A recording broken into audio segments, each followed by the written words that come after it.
Recording in progress.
Ready? There we go. Good evening. I'd like to welcome Chief Rich Austin, who will lead us in tonight's invocation. Thank you, Mayor. Let us pray. Dear wise and loving Father, we pray your blessings upon this meeting and all those gathered here today. And we thank you for the opportunity to care for this wonderful community we call Milton. And Father, during this time together, as we go about the business of the city, we pray for our elected officials, our city staff, and the community members that we serve. We pray that you give us all a sense of wisdom, fairness, and justice as we all work together to be good stewards of this great community in which you have entrusted us. It is in your blessed name we pray. Amen. Amen. Amen. Amen. I would like to call the regular meeting of the Milton City Council for Monday, April 24th, 2023 to order. The city strongly recommends that you review tonight's agenda carefully, and if you wish to speak on any item on the agenda, then please bring your comment cards to the clerk as soon as possible. While the Milton rules allow a speaker to turn in their comment card up until the clerk calls the agenda item, once the agenda item is called, no more comment cards can be accepted. Will the city clerk please call the roll and make general announcements? Good evening, Mayor and Council. I'll be happy to call roll for the April 24th, 2023 regular city council meeting. I would like to remind those in attendance to please silence all cell phones at this time. Those attending the meeting who would like to make a public comment, you are required to complete a public comment card. Your card must be presented to the city clerk prior to the agenda item being called. Any comments received after the item has been called will not be accepted. All speakers, please identify yourself by name, address, and organization before beginning your comment. If you are representing an organization, an affidavit is required stating you have the authority to speak on behalf of that organization. Please review tonight's agenda, and if you would like to make a comment, please bring your comment card to me now. Demonstration of any sort within the chamber is prohibited. Please refrain from any applause, cheering, outburst, dialogue, or booing with anyone speaking. Anyone in violation will be asked to leave. As I call roll this evening, please confirm your attendance. Mayor Peyton Jamison. Here. Councilmember Andrea Veerhoff. Here. Councilmember Paul Moore. Here. Councilmember Juliet Johnson. Here. Councilmember Carol Cookerly. Here. Councilmember Jan Jacobus. Here. And Councilmember Rick Morrig. Here. Would everyone please rise for the Pledge of Allegiance? I pledge allegiance to the flag of the United States of America and to the republic for which it stands, one nation, under God, indivisible, with liberty and justice for all. Okay, next is the approval of the meeting agenda. I would like to add an executive session to discuss land acquisition, personnel, and potential litigation. If there's nothing else, I'd like to open it for a motion. Make a motion that we accept the agenda with the amendment of the addition of the executive session as you requested. Second. Okay, I have a motion from Councilmember Moore and a second from Councilmember Verhoff to approve the agenda with the addition of executive session. All in favor, please say aye. Aye. Any opposed? That's unanimous. Next is general public comment. Do we have any public comment? We do, Mayor. We have one. Okay, let's go ahead and call the public comment. I'd like to invite Miss Donna Klein to the podium, please.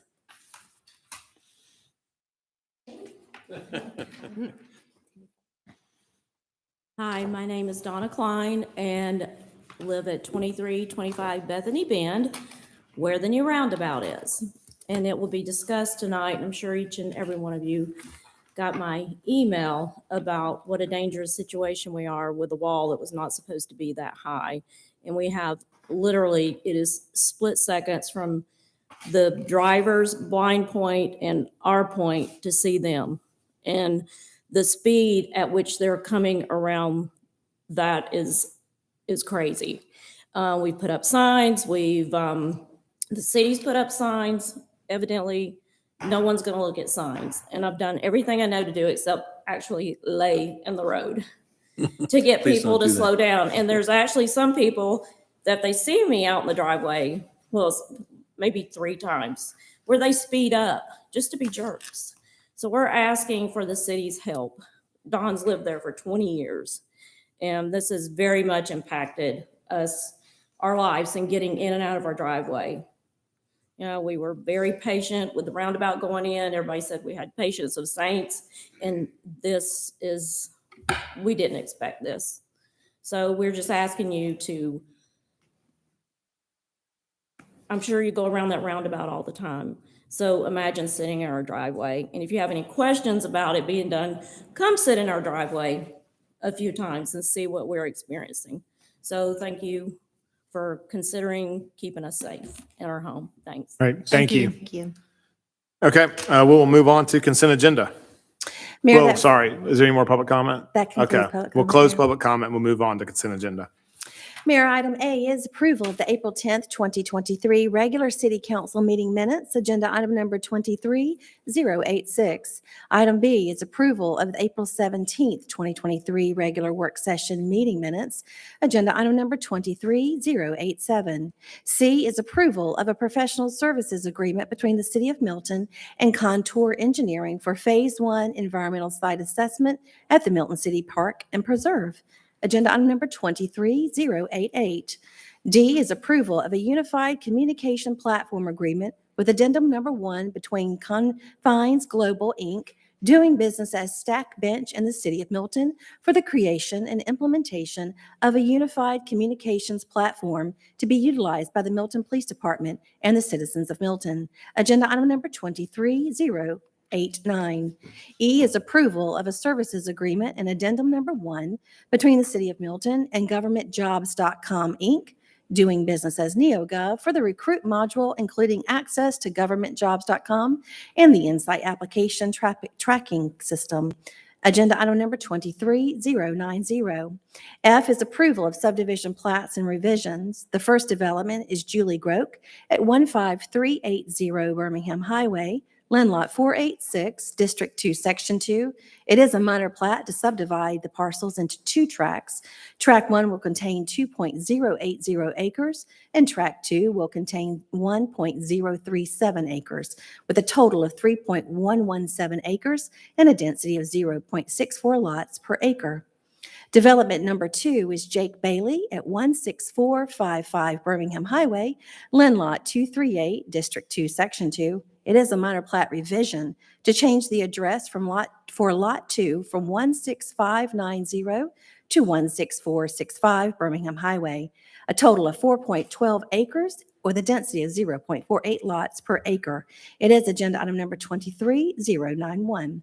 Mayor? Thank you. Do I have a motion on the consent agenda? Mr. Mayor, I make a motion that we approve the consent agenda as read. Second. Okay, I have a motion from Councilmember Jacobus and a second from Councilmember Moore to approve the consent agenda as read. All in favor, please say aye. Aye. Any opposed? That's unanimous. We'll move on to reports and presentations. Will the city clerk please say on the first item? That first item is a proclamation recognizing Georgia Cities Week for 2023. Mayor? Thank you. So every year, GMA recognizes all the cities in Georgia. GMA does a lot of good stuff for us, and this is just one of many of the things that they do for us. And it's my honor to read this proclamation, which recognizes Georgia Cities Week in Milton. Whereas municipal governments more directly impact people in ways big and small and have more regular, meaningful interactions than any other government types. And whereas our city's government understands it is an important role in Milton, as well as citizens' central role in driving everything that we do. And whereas in light of this, our government prioritizes attentiveness, collaboration, and responsiveness to residents. And whereas we are committed to providing the highest possible level of service, believing the state's best city deserves the best government. And whereas Georgia Cities Week is an important annual opportunity to showcase the City of Milton's values, outreach offerings, and critical connections with our citizens. And whereas this initiative is being recognized not just in Milton, but in dozens of cities statewide, spearheaded by the Georgia Municipal Association. And whereas Milton will celebrate this week with a Parks Passport program, tree tour led by our city arborists, special battery recycling opportunity, plus a social media campaign showcasing departments and services.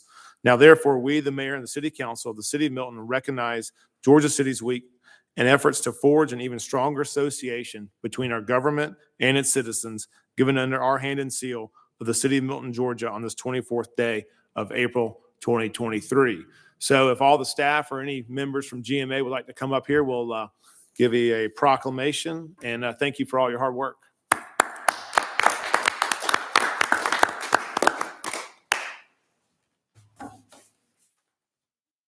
They have to,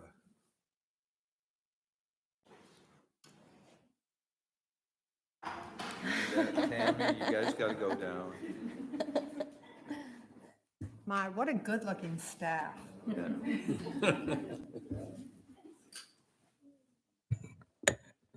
Sarah, you burned in the sun? I'm sorry about that.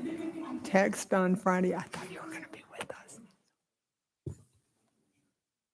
See, so. Yeah, you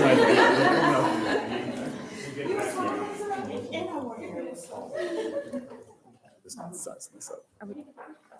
No, does he want us in it or no? Actually, you know what? Do you want Can us? you just give me a next to Tom? Or that works. Or just scoot, yeah. There we go. Are we ready?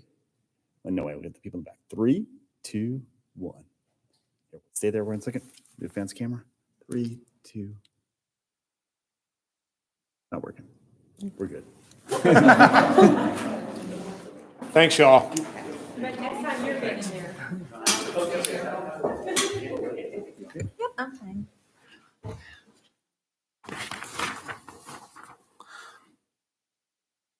That's fine. This is better anyways.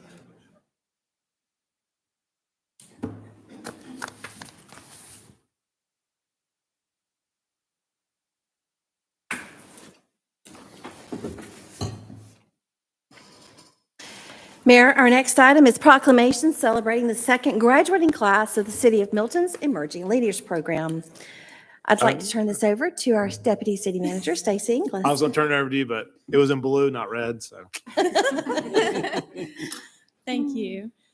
A little over 6 months ago, a cohort of 16 members, Chad West, Kelly Bogner, Shuba Jangam, Emily Schnari, Rob Del Ross, and David Bergmeyer, embarked on a leadership development journey that consisted of 4 components. The first was diving into topics like emotional intelligence, effective communication, DISC assessments, and servant leadership, and that was provided through our partnership with LeaderGov. The second component involved informational sessions led by our department heads that kind of focused on their departmental operations and their own leadership journey. The third was meeting with their assigned mentors, which was also our department heads, on a monthly basis. And the final component of the program was a group project, the development of a formal, comprehensive employee wellness program. So why have a leadership development program? I wanted to talk a little bit about that. By investing in our most important asset, our team members, we are embracing the core values of the city. Together we thrive. We are building connections and creating a culture of working together. Participation and collaboration are enhanced when our team members learn how to work more efficiently with each other.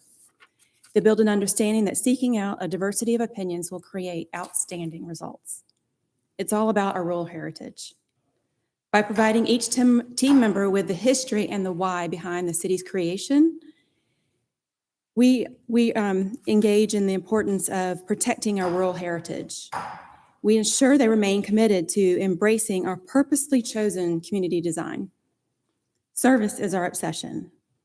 By giving our team members the tools they need, that is exposing them to the operations of other departments and creating connections with team members across the organization, they can confidently go the extra mile when helping our citizens and each other.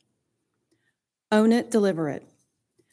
By investing in our team members, we are developing a more engaged workforce that takes pride in a job well done. They hold themselves accountable and they care about their work product. Lead from the front. We are creating leaders in all levels of our city. By providing them with the right tools, we are empowering our team members and boosting motivation about projects and responsibilities. Along with our core values, we are also fulfilling one of the goals outlined in our Milton Strategic Plan. Under strategic priority number 1, ensure Milton's sustainability and resiliency. Goal number 6 is to cultivate a diverse, engaged, and healthy workforce dedicated to service and excellence. There are 5 objectives that map out how we will achieve this goal.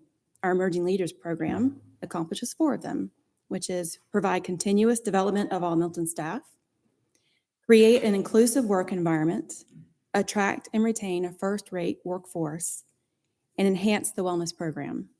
So I mentioned earlier that the group worked on a project to develop a formal and comprehensive employee wellness program. Together, they gathered data from our employees and our insurance broker. They held numerous meetings where they brainstormed and ultimately created the mission, vision, goals, and objectives, budget, name, logo, programming, and implementation plan for a wellness plan that addresses all areas of wellness: physical, mental, emotional, and financial well-being. The name is Milton Total Wellness with a tagline of "Getting Better Together." The programming includes a quarterly theme with corresponding learning opportunities and activity challenges. But their project hasn't stopped with the development of the program. They have each agreed to serve on the Wellness Committee through the end of the calendar year to ensure the success of the program and determine how it should evolve for future success.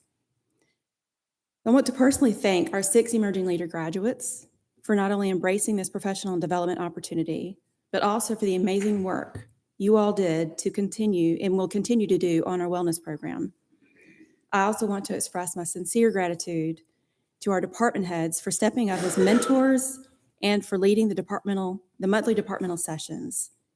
And thank you, Mayor and Council, for supporting this program. And now I'll ask Tim Fimbert with Leader Gov to come up and say a few words, and then we'll turn it over to you, Mayor.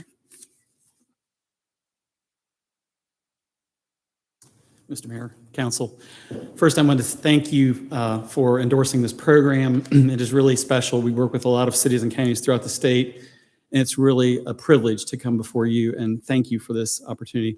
I want to thank Stacy for her support, her ongoing dedicated support to developing your emerging leaders. And to the emerging leaders who I really can't turn around and thank, I want to thank them on their journey and wish them the best. You know, leadership is a journey. It's not a 6-month course. And our hope is to continue to pour into them and give them resources so they can be the best leaders. And I truly believe that Milton is in great shape and has an outstanding future getting to know these individuals. So thank you. Thank you, Tim. Thank you. Yeah, I know last year was a huge success, and this second year was even better. And it really says a lot when our staff members, they step up day in and day out, and this is just a little icing on the cake for everybody. So we appreciate it. So it is my honor to read this proclamation celebrating the graduating class of the City of Milton's Emerging Leaders Program. Whereas our city's government is home to scores of outstanding employees who take pride in professionally and passionately serving our community, and whereas providing effective, engaging, and productive opportunities for these staff members so they can develop into better versions of themselves and better assets to citizens, and a high priority for city leadership. And whereas an Emerging Leaders Program was launched last year for municipal employees who excel on the job, take initiative, and routinely interact positively with coworkers, contractors, and the people of Milton, and demonstrate potential to grow as members of Team Milton. And whereas the second Emerging Leaders class spent 6 months exploring the totality of Milton's government while diving deep into topics such as emotional intelligence, communication, empowerment, and understanding different personality types with help from the city's partners at LeaderGov. And whereas these participants also went above and beyond to collaborate on planning, creating, and running a new high-quality, sustainable health and wellness program that will enrich the total well-being of their fellow city employees. And whereas the class devised the name and tagline, Milton Total Wellness, Getting Better Together, which they presented to city leadership before they kicked off the first of several in-person events. And whereas the City of Milton greatly appreciates these efforts, as well as everything that these emerging leaders do for our government and community. Now, therefore, we, the mayor and the city council of the City of Milton, celebrate the members of this emerging leaders class and express special appreciation for their creation of Milton's wellness program. We look forward to their ongoing development and service to our government and the people of Milton, given under our hand and seal of the City of Milton, Georgia, on this 24th day of April 2023.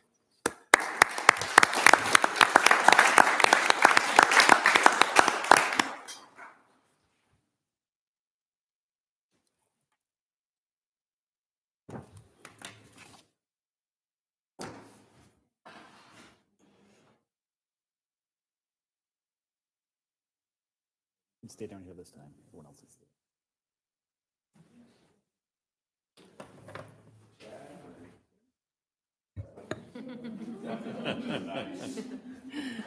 You can stay down here this one, and everyone else can stay back up there. So, but that's someone who said. Let's see. I'll give you a few minutes, a few seconds. One's in position. 3, 2, 1. Thanks. Thanks. Congratulations.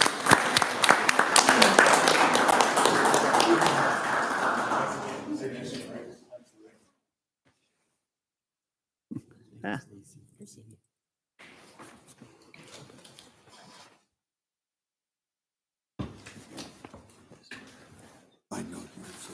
Okay, will the city clerk please stay on the next item? Mayor, that next item is C, Communications Strategic Plan Update. Our Communications Director, Mr. Greg Botello.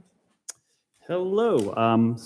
It is my fortunate turn to be here to update you on what the communications department has been doing. It disappeared. There it goes. Regarding our strategic and comprehensive plans, projects and things like that. We are a little different than a lot of other, there it goes. It's kind of blinking. Than several other departments in that I talk about how collaborative we are. We are, you'll see here that we have 38 projects in the supporting role. There's probably, I definitely underestimated that. Anything that goes out to the public, we generally have a hands-on in a lot of these great programs. I am fortunate to work with every single department in getting a little bit the word out. So in all, I counted 60, again, that's a little conservative, projects that were kind of associated with us. 13 of those are active projects, in part because a lot of them are ongoing campaigns that will be the life of these plans. There's 7 completed projects and 2 projects not initiated. So I'll just kind of give you a run through of fairly quickly of some of the things we have been doing and we are doing.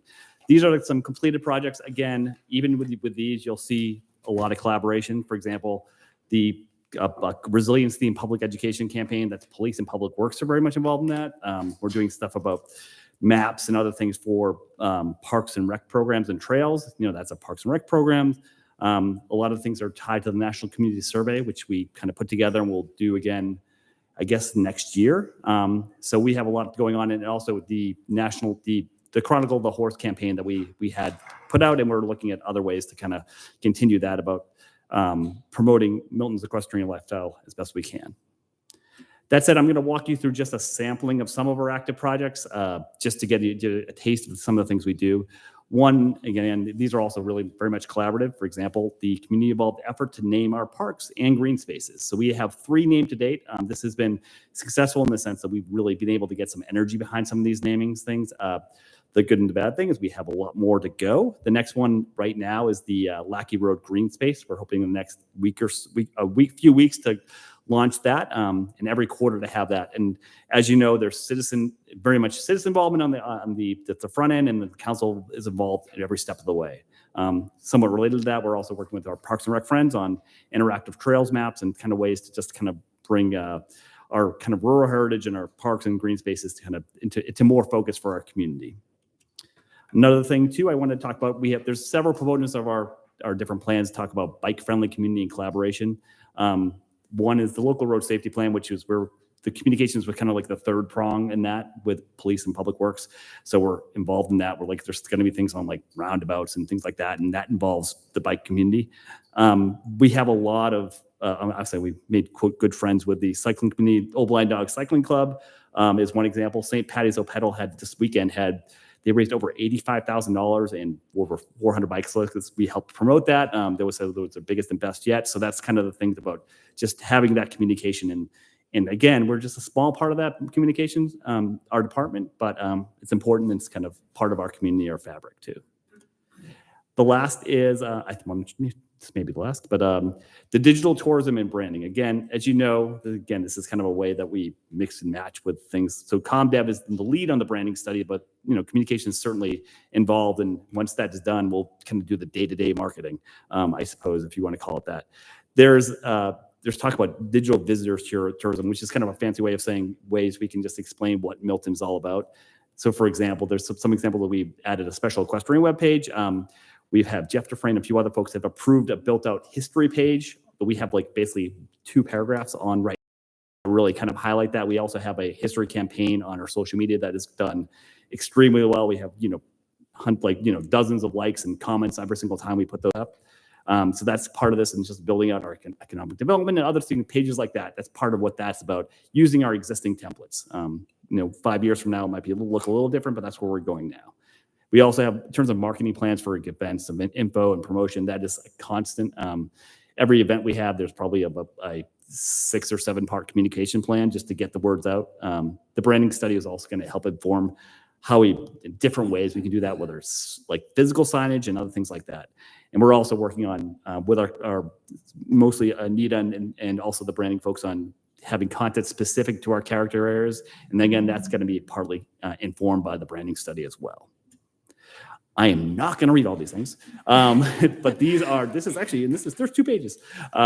These are just some of the many examples of the types of things that we being communications are involved in. So basically, if there's a program that's announced, we want the public to know about, we're involved. If there's a survey or something like that we want people to know about, there's involved. Sometimes if there's emails to be written or messages to be written internally or externally, we're involved, and we love every moment of it. So there's just the idea that communications, what I love about the city from a personal standpoint, is that we take the idea of actually communications and being able to explain things in clear language and explaining things in a engaging way as much as we can. We take that seriously kind of across the board, whether you're talking about green space strategies to a police campaign to the latest from fire cares, whatever else.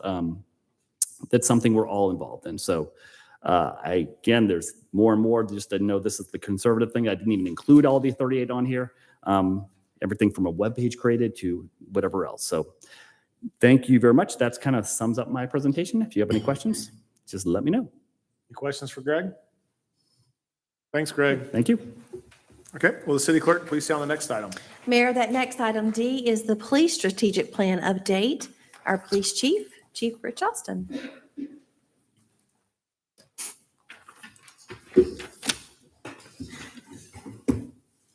Greetings, Mayor, members of council. Tonight, I would like to update you on the police department's progress on the 2021-2025 strategic plan. So the police portion of the strategic plan, it mostly falls under strategic priority number 1, ensure Milton's sustainability and resiliency.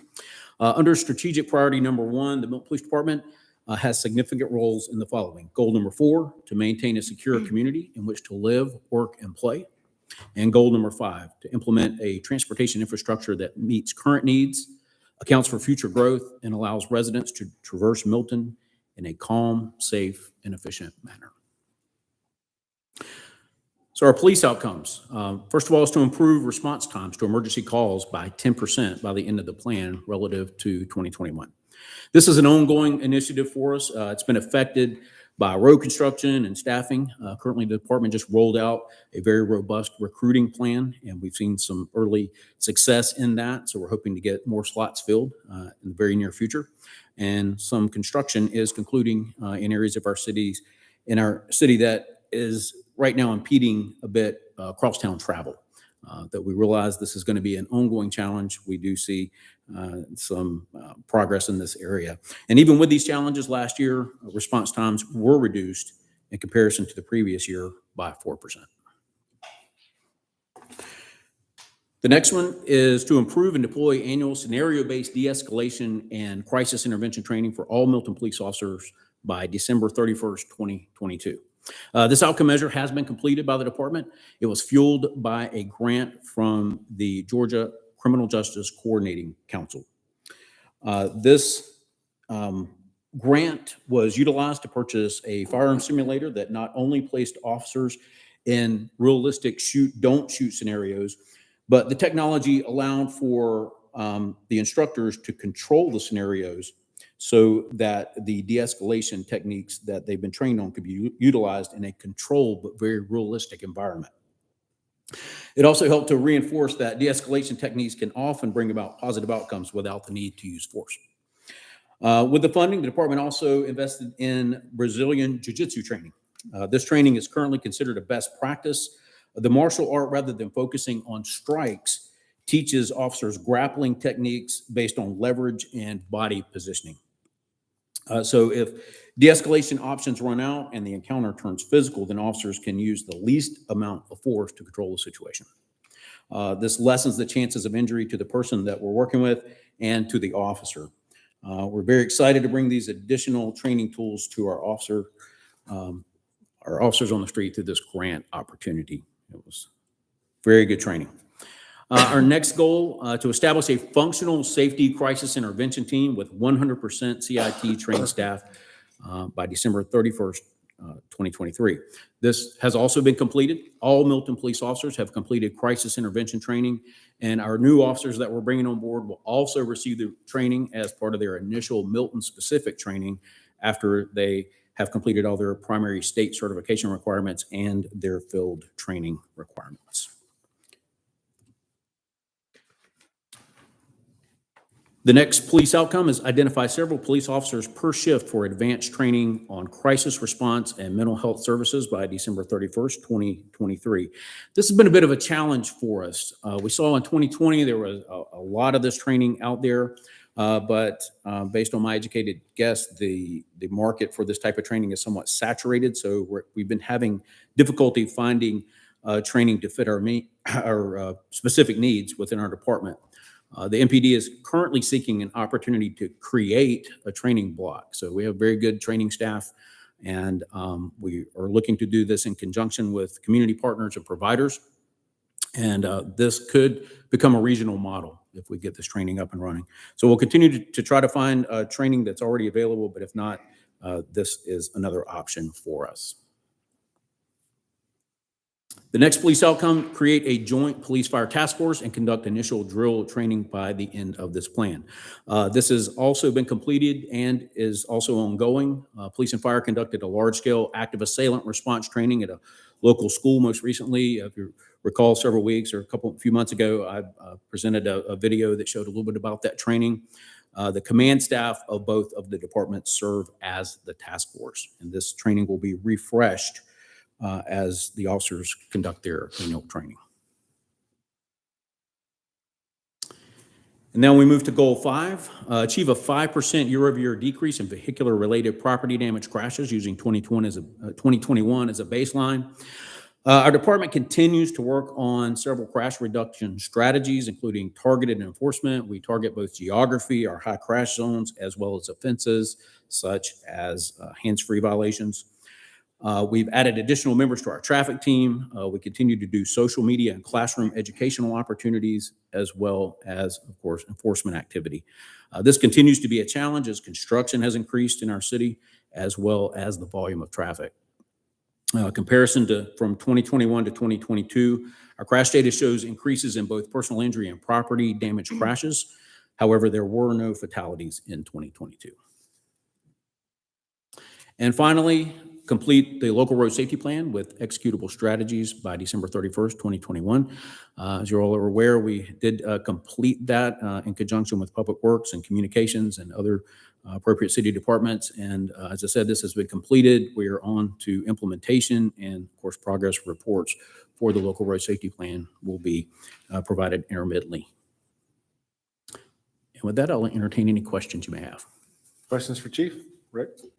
One question, Chief, where do you see, is there like one intersection that is our worst intersection, or consistently see it, or is it kind of spread out around the city? 9 in Bethany. 9 in Bethany. Comes out, all the other puzzle pieces move around, but that one is very consistent. As a matter of fact, had some conversations with Sarah Leaders, our Public Works Director, just this week about that intersection and some possibilities there. We're meeting as a group to try to attack some of these from the engineering standpoint, and her team has a lot of really good ideas. That'd be good. I know it's probably going to be a couple of years before we see that realignment. I know we've talked about that, but if we could do something, because we still have the constant, if you're on Bethany Bend going westbound trying to turn left, and other people are going eastbound and they want to go south, they don't even look across. Almost every day I get close to getting hit. So if we can do something with signage, I know there's been a lot of close calls there, so appreciate anything you guys can do with that intersection. We discussed that exact scenario in our meeting. So yeah, we do have some ideas, and hopefully you'll see some change there in the very near future. Thank you. Any other questions? No? Thanks, Chief. Thank you. Thank you. Okay, will the city clerk please say on the next item? Mayor, that next item E is the discussion of implementation of flag lot restrictions. our Community Development Department, Mr. Michael Cardeman, and Mr. Bob Buscemi.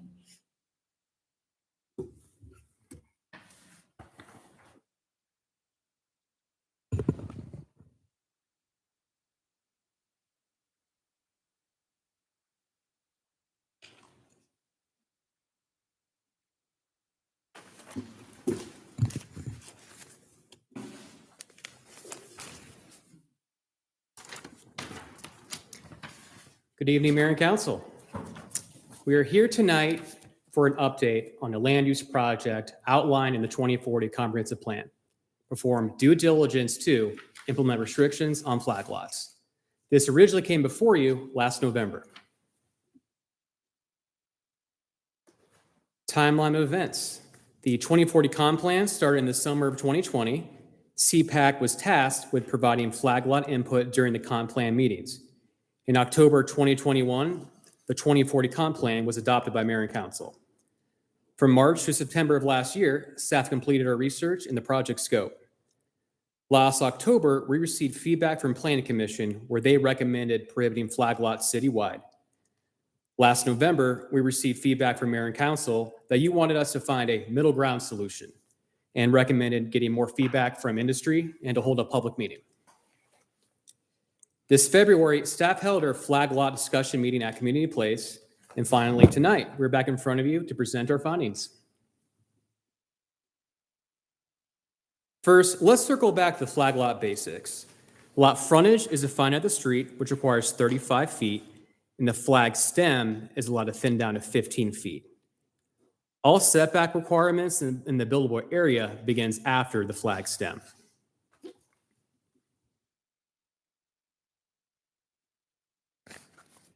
Here's a list of flag lot concerns. Development pattern concerns in the appearance of higher density. When you have multiple flag lots stacked against other flag lots, it gives the appearance of higher density. And also the flag stem is allowed to count toward the minimum 1 acre AG1 lot size requirement. And this essentially shrinks the overall buildable footprint after the flag stem. The flag lot discussion meeting was held at Community Place on February 28th. 8 total people attended the meeting. The consensus from the group was to eliminate flag lots in major subdivisions. There was not a consensus on flag lots outside of major subdivisions, but staff worked with all interested parties to develop a solution to address CPAC's concerns. Staff recommended options: prohibit flag lots in major subdivisions citywide, 1.5 acre minimum flag lot size requirement, and finally, allow a maximum of 10% of the total lot size can count towards the flag stem. Here's a brief overview of minor versus major subdivisions. A minor subdivision is no more than 3 lots or any number of lots that are 3 acres or more in size, and a major subdivision has 4 or more lots, curb and gutter, road dedication, and at least 1 dedicated lot for stormwater, and these lots are all 3 acres or less in size. Prohibit flag lots in major subdivisions citywide, which was universally accepted at the flag lot discussion meeting February 28th.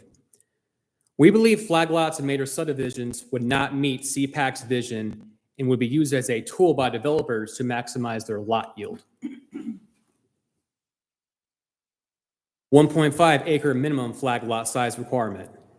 You can see how the footprint of the house is not built setback to setback like the 1 acre flag lot example. You can truly visualize the extra space and the lower appearance of density. And finally, a maximum of 10% of the total lot size can count toward the flag stem. As you can see in this 1.5 acre example, the maximum stem length is 400 feet, where it can count toward the 10% total lot area. If you want a longer stem than 400 feet, then you need to make the buildable area after the flag stem larger to make up for that longer stem. In summary, staff believes we are proposing a middle ground solution. The minimum changes needed to meet our goal for the short-term work program, meet CPAC's vision, and to preserve Milton's rural character. Any comments or questions for staff? We'd love to hear feedback. Questions for Michael? Hi, Michael, I do. So in this picture, this last graphic, So all these setbacks, are they consistent with other setback expectations that we have on other lots? Is this as drawn? Correct, 5 yes. foot? Yeah, the Okay. 60-foot front, 50 rear, 25 side. And how many applications do we have for flag lot situations now? I would say since I've been here a year and 4 months, we've had 2 minor flag lot minor subdivisions. So it's a rare bird? Really? Okay. Not a big fan of flag lots. I mean, so we're evaluating them on a case-by-case basis, right? Is that it? Actually, Michael, and correct me if I'm wrong, I don't think it's a case-by-case basis. Well, I mean, this is That's like, we have been, now we're going to move to this process. Okay, Correct, yes. all right. I think when we met last, I think everybody was kind of in agreement with this, because what you're presenting to us, if I recall, was kind of what the guidance was in the last work session that we had. Is that correct, Michael? Correct, yes. Yeah, You want us to find a middle ground Okay. from what Yeah. CPAC's vision was versus some of the landowners that were concerned. We felt we split the middle in a way, but we really did the minimum possible, we think, to make everyone happy. Paul? So Michael, I want to make sure I'm grasping what the middle ground is. So the middle ground at the moment is that we're prohibiting flag lots in major subdivisions, but we're still allowing them in either a minor subdivision or open road? Correct. As long as they meet the 1.5 minimum requirement. I'm not seeing compromise in that. I'm seeing that development community who is trying, and this is not stating an opinion one way or the other about development community, but it looks like the hardship is being put on them to carry the burden of no more flag lots. And we've kind of opened the door to the rest of the community. So that it's the developer who may have been looking to, this is maybe a naive perspective, but looking to sacrifice the requirement, or not sacrifice, to avoid the need for additional infrastructure to have achieved the access to those flag lots, is now being said, you're done, no more flag lots. Either put the infrastructure in or you can't develop that lot. So I'm seeing a hardship on the developer, but not on the, not that I'm looking for a hardship on anybody, but it looks like the development community has taken the bigger bullet here. I think that's a great observation. I think we need to take into account, you have 20 acres or more, it's a blank canvas. You can do whatever you want. But if you have a 5-acre parcel and I want to carve out a flag lot for my future family member, I'm hamstrung from an existing perspective of where the house is versus a brand new subdivision that can do whatever they want. Yeah, so I'm not convinced that we've quite gotten there yet. I think that if my takeaway is assessed as a reasonable takeaway, that the development community has taken the bigger burden here. I'm not sure that the compromise, I don't want it to be a painful outcome for anybody, but I also don't think it's fair to put the bigger burden on the development community. I don't understand why you think it is. Because they're basically saying we can't do it anymore, period, In the major subdivision. in a major subdivision.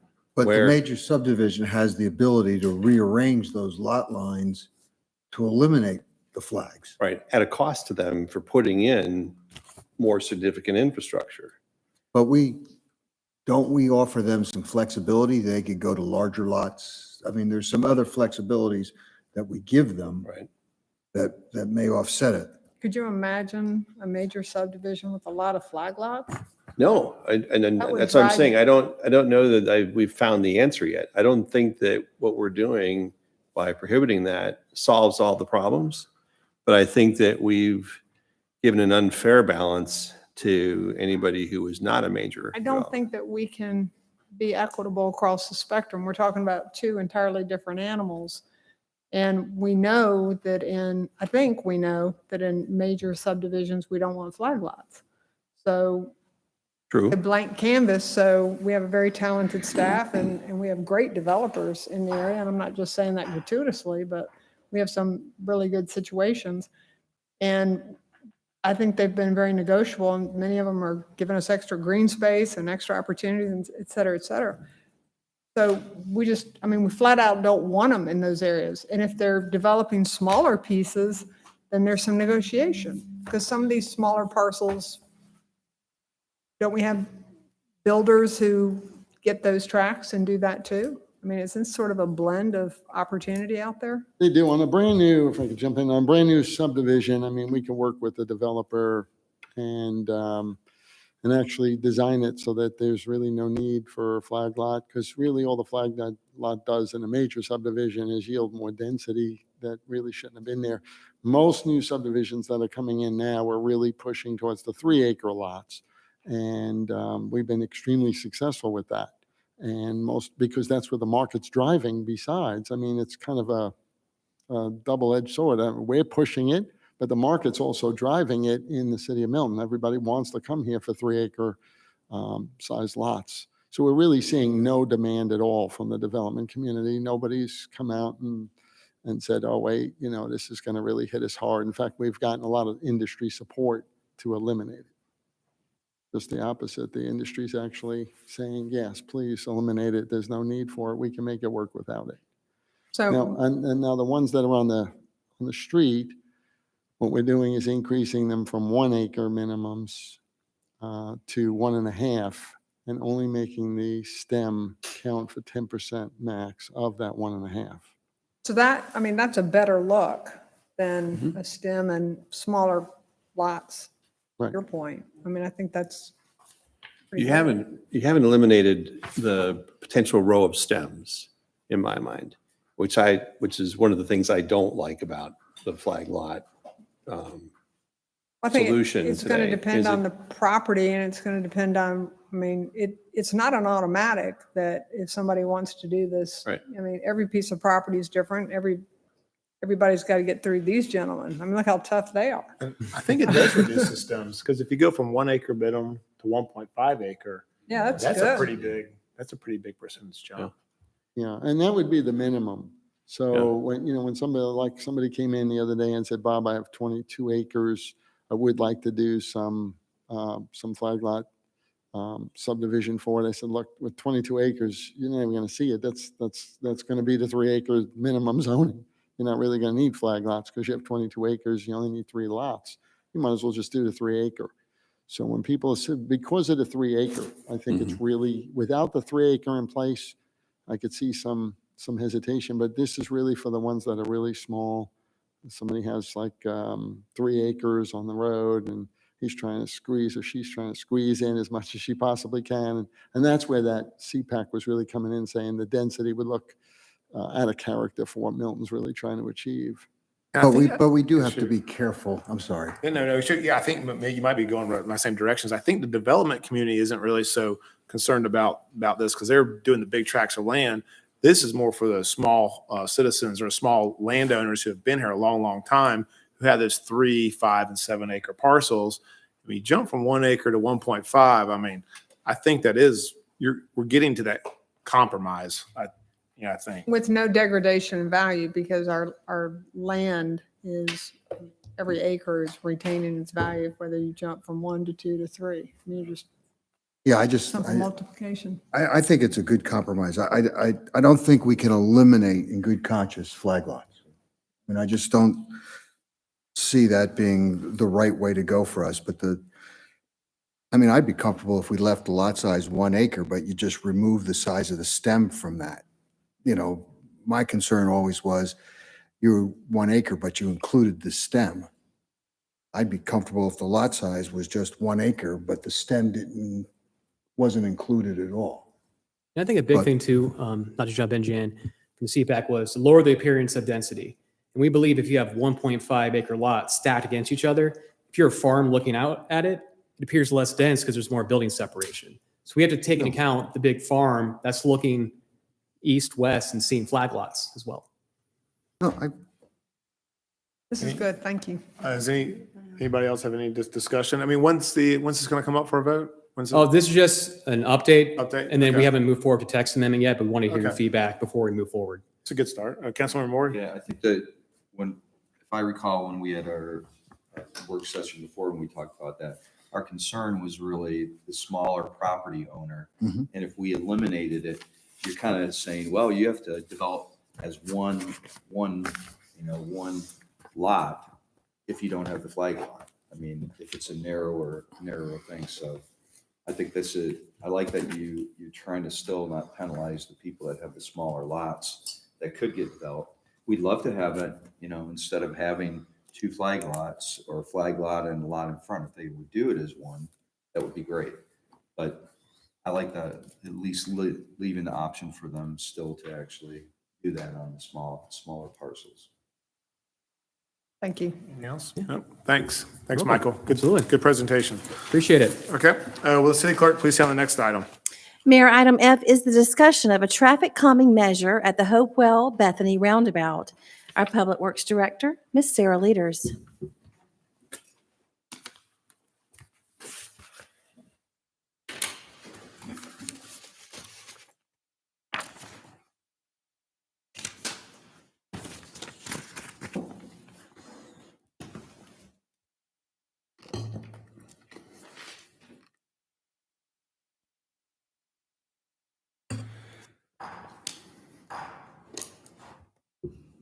Good evening, Mayor and Council. This item is an opportunity to share a proposed traffic calming measure that we're looking at for the Hopewell Bethany Roundabout. We'd like to present the details of that for some discussion, and then we're going to ask for your feedback. Like I said, I'm going to share some details on looking at a proposal to limit some of the exit speeds leaving the new Hopewell at Bethany roundabout. And at the end, we'll be asking for direction on moving ahead with this proposed measure.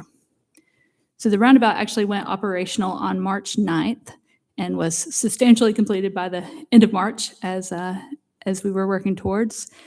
Since it's been open, staff's received some concerns related to both some of the driveway visibilities as well as the exiting speeds leaving the roundabout.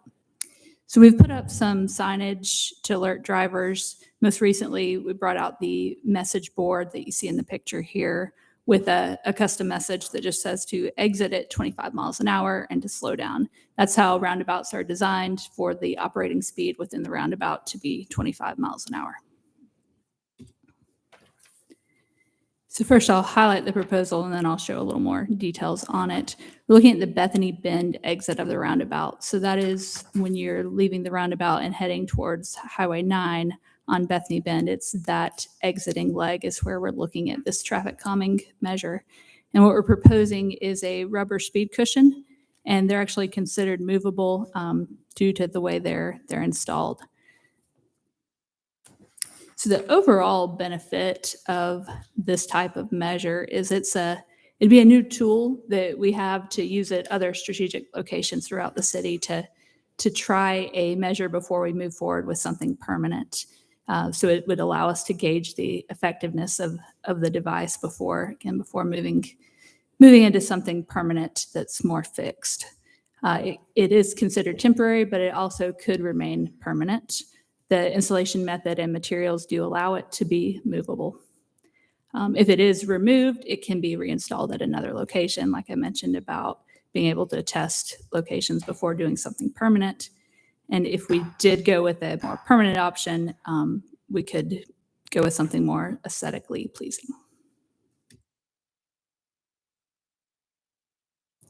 So speed cushions versus other traffic calming measures. There's various different measures that have this called vertical deflection. It's just a raised surface that causes the vehicles to slow down. There's speed bumps, speed humps, speed tables. They all relatively have the same height and length. The pictures here, the bottom left is a speed cushion and the bottom right is more like the speed hump or speed table. The cushions they have gaps between the measures that the purpose of those initially is to allow wide wheel track vehicles to be able to pass through without having to go over the measure. And typically those are seen in some of the emergency vehicles. We did run this layout by our fire department, and because we have a rear axle or a dual rear axle on our trucks, that rear axle would track over them, but the front is wide enough that it would not. It could straddle the speed cushion. Another thing to point out is that the comfortable driving speed over these are around 15 to 20 miles an hour. And lastly, related to the cushion, it is a smaller footprint, easier to move, and I feel like it's really more right-sized for the location we're talking about here on the roundabout exit. This one shows some dimensions from one of the manufacturers that we reached out to. Across the board, they are all a 3-inch height.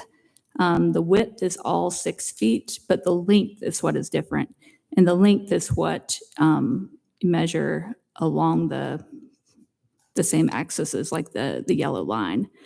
And that length varies from 7 to 10.5 to 14 feet. And there is a cost increase with each of those. So we did get some preliminary cost for each one. The 7-foot one's around $1,000 a piece. The 10.5 is $1,500, and the 14 is the $2,000. This shows a little more detail on the proposed location. There's a couple things I wanted to point out on this. One thing is the wall that was constructed along the corner of the, let's see, this is actually looking south. So north is heading on the bottom of the page, and this is going towards Highway 9. So the wall is a limiting factor for vehicles leaving the roundabout to see to the first driveway. But we did have our designers look at it, and they said that the sight line is provided for stopping sight distance for 25 miles an hour. So that means a vehicle leaving the roundabout would be able to see a car in the driveway and stop in enough time before reaching it. So that's what that calculation means. So the approximate area we're looking at for this proposed measure is kind of this highlighted yellow area. Not exactly sure where in that it would go, but kind of right along the lines of where that concrete median ends. And last thing to point out is the lane width at this point is about 15 feet wide.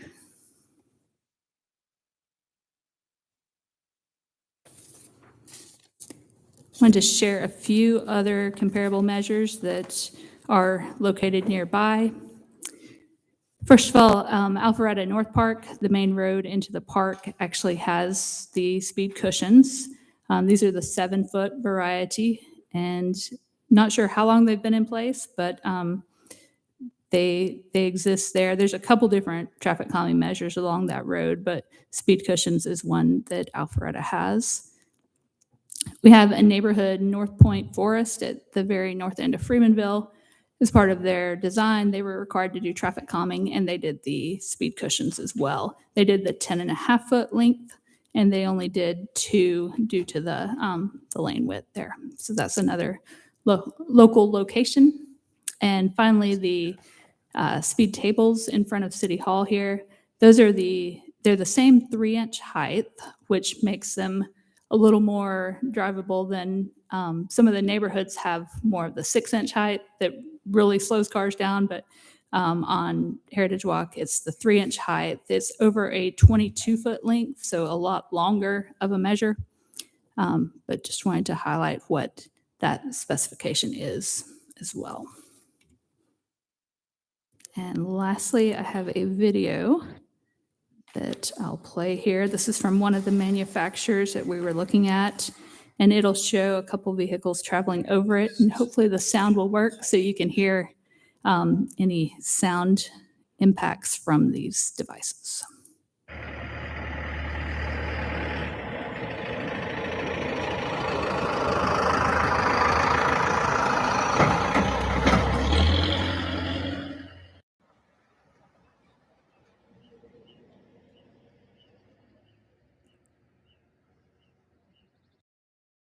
And that was the 7-foot length one as well.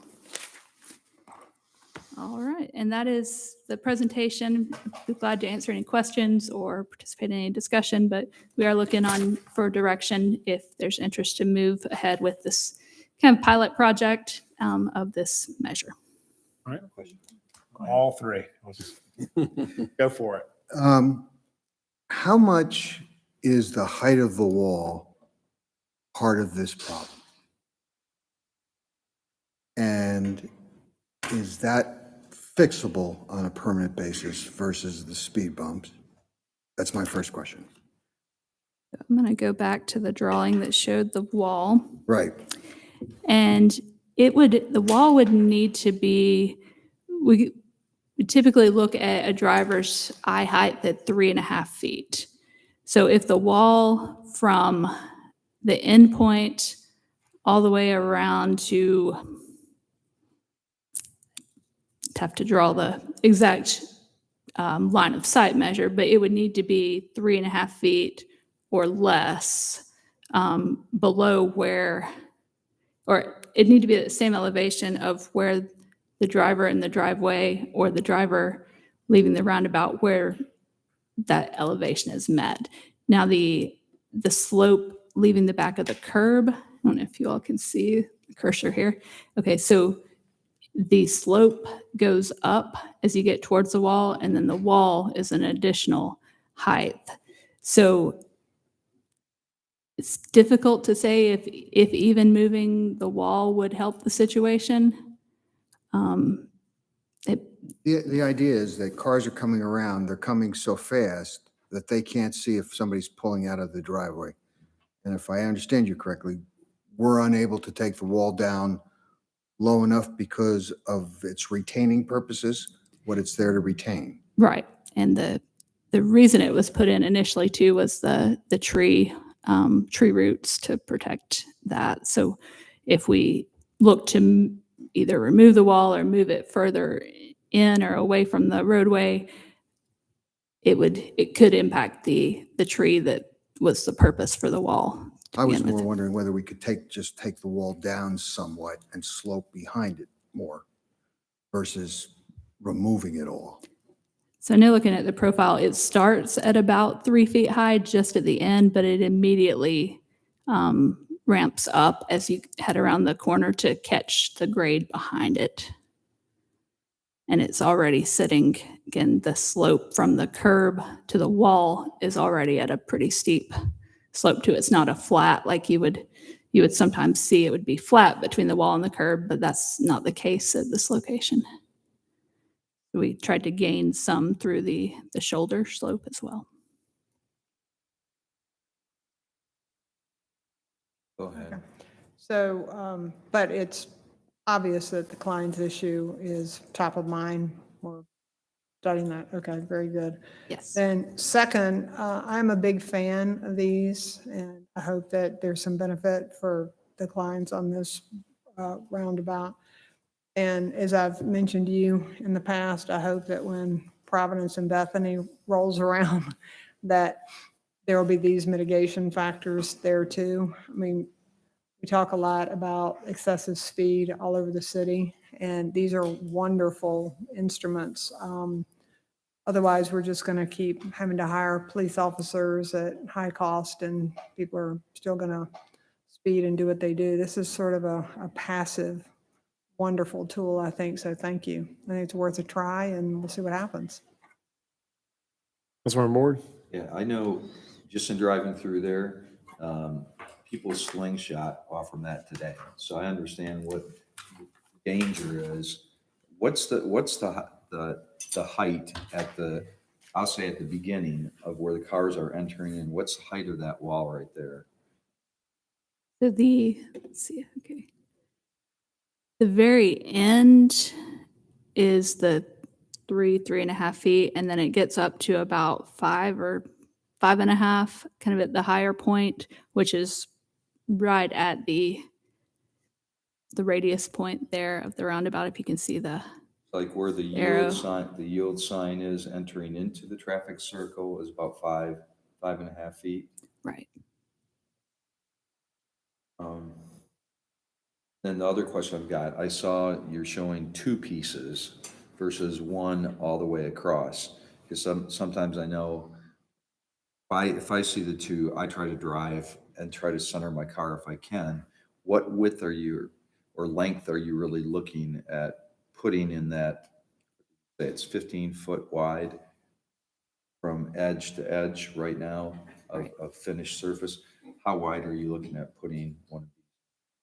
So each one it comes at the 6-foot set width. So it would be a matter of if we did one in the very middle and then had 4.5 feet on each side, that would, for a car to veer to try to avoid it, they're going to inevitably slow down to make that turn as well to get, to avoid the measure.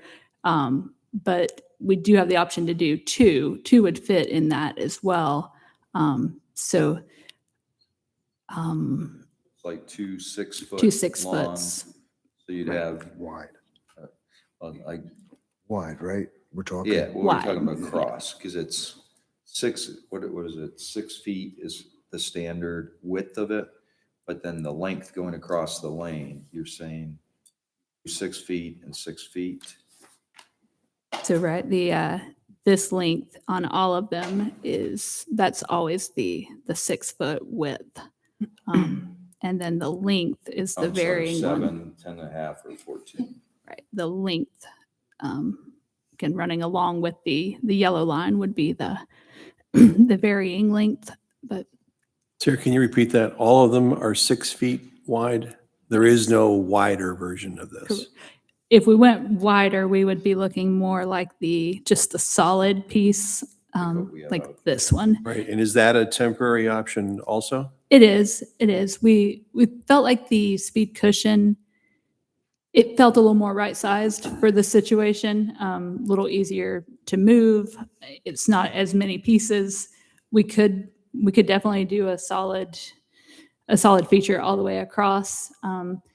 It's not of great benefit to our fire or emergency vehicles. I'm not sure school buses if they would straddle the 6 foot, but that's the benefit of the cushion, is that some of those vehicles wouldn't necessarily track over the device completely. Is the target to really try to get it down to 15 miles per hour? I know if they're going 25 miles per hour around that, and they're coming out of it with a blind spot, and I understand what they were explaining, because I drive that all the time, so I see where their driveway is. Someone's not looking for the driveway when they come around that. So where you position this, I think is important to actually make sure that they are slowing down so they can't accelerate or go flying right over. That would be, if I lived there, that would probably be my concern if I was trying to get out of that driveway. And I think they may have a little roadside stand that they sometimes do things with too. So do you have any idea where, or are you still working Yeah, on where smart. that would be? Yellow. So we're looking at about where the raised concrete island ends would be about the farthest we would want to put it from the roundabout. And this weekend we did some volume and speed counts in this lane. So it was on a Saturday and Sunday, so we'll probably recount it again just to get some better data, at least for the before as well, to be able to show what the benefit of this project has been. But I believe we counted approximately in this yellow circle area, and about half the cars were going 25 and the other half were going above 25. That's what we found on weekend. The other concern is what happens to the vehicle. To me, when I drive these roundabouts, it seems like most people here have a tendency, once they yield or stop, they take off. It's like a race. So all of a sudden they jam on the gas, and then they're going to come around the corner and hit this speed bump. Are we not going to create another problem at the same time? Should the speed bump be moved back further so that they don't really have an opportunity to pick up that speed? My concern is you're going to eliminate one problem and create another. With the location, to me, is extremely important as they come out of the turn or come out of their stop or yield. Councilmember Moore? Yeah, I've got a whole different track I would like you guys to think about. Sarah, can you point out where the tree is on this map? So, and Probably, we're close enough still. Are we truly at the point of the wall where we're encroaching on the root system of the tree? believe it's very close to the canopy. Okay. of Yeah, the I see tree. Ms. Klein nodding her head. In reading her emails to us, one of the things that was a takeaway for me was that she wasn't necessarily expecting the wall or the significance of the wall. So unless there's some real pride of the wall in my mind is a variable that could come or go, could stay or go. And my first idea was to go down the path you guys are talking about, is maybe shave the wall down and shave the slope so you get a better visual that way. So if that's one reasonable option, I would like us to explore that. But I had a couple different thoughts with regard to the type of cushion or raised area. I've never been a big fan of speed bumps because I think that people slow down for them, then they typically speed up on the other side. So you've only partially fixed your problem. But in the two choices that you're looking at, or maybe three, if you also contemplate a speed table in the mix of this, like we've got outside City Hall, it's more permanent. You can't really test that. But the one I'm least in favor of is the two separate pads for a couple of reasons. Number one, I know how I drive them. I try to take the path of least resistance over them. So I'm gonna drive where I've got one wheel on it and one wheel off. And if I'm focusing on that, and I'm a young driver, and I'm negotiating a turn, oncoming traffic, a roundabout, and now I've got to figure out how I'm going to travel over that, I think we're adding risk rather than mitigating risk by the two-pad solution. So I would be in favor of a single pad solution, but a wide one that would go the width of the lane. And I would also propose that you move it actually further down, closer to the driveway. So that if they're taking on speed, as they're slingshotting off the roundabout, and they're coming to an area where the driveway comes into play, they've got a much more significant interaction than to slow them closer to where the point of impact would be and slow them before they get to the cars backing out and give the clients a chance to get out of the driveway. So I would be a bigger proponent for a single solution, a single pad solution, the width of the lane, and move it further toward the driveway. I mean, I'm not a speed engineer, you guys are, but that would be my uneducated perspective on maybe a better solution. Well, your idea also gives the driver more of an opportunity to see it coming. Initially, after they're stopped, they're more worried about Getting into it. Yeah. getting into it, and they're not thinking about it. If the table is closer to that driveway, they're going to have the opportunity, okay, I'm out of the circle, they're looking, and they'll see it and have a chance. You're not navigating a turn, how you're going to address it. All your focus is on the pad rather than looking up where you're about to interact with somebody backing out of the driveway who may be just slowing down to pull in to take advantage of the flower cart, which I love, by the way. I just think that we're potentially adding more risk than we are mitigating risk if we don't consider some of these other things. I mean, we could all have a lot of suppositions about it. We're just gonna have to try it. Yeah. And you can move, you'll do the speed study and try to figure, but you could also look at that, design it, because that would be my concern too. I don't like the two, just because I know I'm an experienced driver, but I know how I drive. I do the same thing. I don't want to go both, so I'll just navigate to only have one. So if it's a solid all the way across, I can't try to maneuver to get out of the way. Carol, you might be able to address this, or actually, usually, what's the take for a horse trailer on that? One pad versus two pads? Doesn't, hump's a hump. It's going to be No, we disruptive. You have pull to slow over and down. ride the horse over and then take the trailer and get back. Yeah. Okay. So do you have enough? Go, Councilman Jacobus. We could put this in one location and then move it and see if if the one location doesn't work right, we can always move it and try it somewhere else, right? It's reusable. We could. Yes. We got to do something and we got to do it fast. I've purchased flowers from Miss Klein, and it is near impossible. You can't back out of her driveway. You can't back out at all. You have to and she has a great driveway where you can do like a 3-point turn and then pull out. But for me to get back home, I have to make a left out of her driveway, and that's risky as well. So I've personally have been there, I know how difficult it is to get out of her driveway. Thank you. You got enough direction there, Sarah? Thank All right, you. great. Thanks. Thanks, Sarah. Okay, well, City Clerk, please. Item G is the fiscal year 2024 budget preparation, a discussion of Milton's capital improvement plan. Our Assistant City Manager, Bernadette Harville.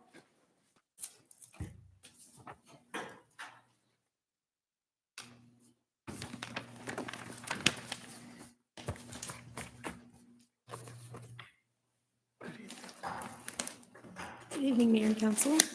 Tonight is the second meeting in our series of fiscal year 2024 budget preparation sessions where staff will be seeking feedback from council.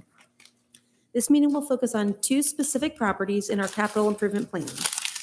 Before we get into the details of those projects, I would like to recap our objective and timeline, and at the end, we will review next steps in the process and obtain any final council feedback. Our main objective for this series of meetings is to engage council early in the budget process in order to obtain feedback and guidance. To accomplish this objective, we will review some of the existing major capital projects to ensure the phased plans match council's vision, and we will update the budget allocations and timelines if necessary. We will also review the 5-year forecast, including revenue projections and expenditure anticipations, so council will be involved and informed leading up to the summer's millage rate hearings, budget workshop, and budget public hearings. Last Monday was the kickoff to this process, and we discussed the overall plan for this budget preparation series. And we went over the current timeline information and projected costs related to the construction of Fire Station 45 and the new active athletic park, as well as some T-SPLOST 2 projects that will free up operating funds for use on other Milton initiatives. Tonight, we will have a detailed discussion about the phased plan for Providence Park, as well as the plans for the Milton City Park and Preserve active and passive acres. At the first meeting in May, we'll review plans for Birmingham Park and discuss the trail prioritization plan. And then at the May 8th work session, we will go over any funding considerations that come out of the series of project overviews, and we will update the project prioritization plan. On May 15th, we'll review all feedback received and wrap up the capital improvement plan portion of the budget input series. As we move into June, staff will present the 5-year operating forecast anticipations. In July, we will obtain council feedback on the operating budget, and we will plan to begin the required millage rate hearings. As in years past, we will hold the budget workshop in August, where we will have the draft of the entire budget ready for council review. And we'll have the 2 public hearings in September, and a final adoption of the fiscal year 2024 budget is scheduled for September 18th. Here you have the list of projects that we'll be discussing tonight, as well as the first meeting in May. For each project, staff will go over the work that has been accomplished to date, as well as those items called out in the corresponding plans that remain to be completed. We will discuss the current budget and projected costs for the pending work. At these meetings, staff will be seeking council input on the 3 feedback categories you see on the slide. The red category is a portion of the plan that, regardless of cost, council is not interested in keeping in the plan. The yellow category is a portion of the plan that council would like to consider based on additional information on costs or other considerations, like work to be completed at other sites. And finally, the green category is a portion of the plan that council would like to keep in the plan, and we'll be back before you on May 8th work session to prioritize a timeline for the work to be completed. In addition to these feedback categories tonight, we will ask council for maybe a generic time frame which you'd like to see these completed, so we can put those in the cost proposal for the next 7 years and see how that aligns with the funding available. Before you is the breakdown of the Providence Park Master Plan, Phase 1 and Phase 2 projects. The cost estimates you see are from the 2018 Master Plan, and you can see the infrastructure and trail system improvements are each partially complete. The most recognizable accomplishments including the Lake Pier, ADA-compliant asphalt trail, and restrooms, which were all partially grant-funded. In a moment, Parks and Recreation Director Tom McElveen will come up to join me and present the remaining projects in detail. Here we have a rendering of the park that includes the proposed projects, and we can go back to this slide at any time if council would like to reference the project being discussed. So to date on the Providence Park project, we have approximately $2 million in available funding. The 7-year plan approved last summer contemplated another $2.7 million to be allocated in $450,000 installments from FY24 through FY29.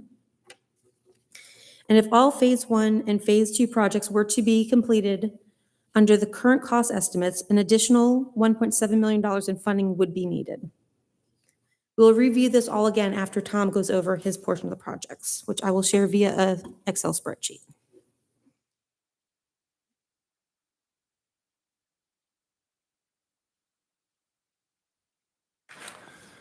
Good evening, Mayor and Council. I'm going to go through this list and highlight the important details for each component or the project within the phasing of each master plan. I'll start with Providence Park and move on to the Milton City Park and Preserve second. So first, we have, okay, it's up. Phase 1 of Providence Park. Are you going? Okay. And first is the stream realignment. There is a creek that runs along the east side of the quarry, and over time, this stream has breached the side of the quarry, creating essentially a waterfall that feeds inside. Removing this water source and drying up the swampy quarry would be the first step to working towards that performance green that you see down in Phase 2. This creek would need to be diverted and shifted so that it returns back to its original path, eventually feeding down to Lake Providence. Next, we have the natural surface trails. This would be the addition of approximately a half mile of natural surface trails that will be field located by a trail designer or builder. The trails would be designed in a way where much of the existing natural trail could still be utilized. This would make for a much more robust trail system out of the park. Next, we have an all-inclusive playground. This was one of a couple locations that have been proposed for an all-inclusive playground. While a playground of this sort is still slated for a Milton Park in the future, the Parks and Rec Advisory Board recommended another undetermined location be considered for this all-inclusive playground. Next up is the updated fence around the quarry. Right now, the quarry has a chain link fence securing it from the public. This would replace that fence with something more aesthetically pleasing to fit the Milton look and feel. Next, we have the wetland improvements. Around the lake, you'll find a lot of invasive species, such as privet. This would remove those non-invasive plants and replace them with more native plants along the shoreline of the lake. Up next is the parking lot update and resurfacing. This item addresses the deteriorating parking lot out at the park. This could include some slight modifications of the current parking area, but nothing really extensive in this phase. Currently, there's about 30 cars that can safely park within the parking lot.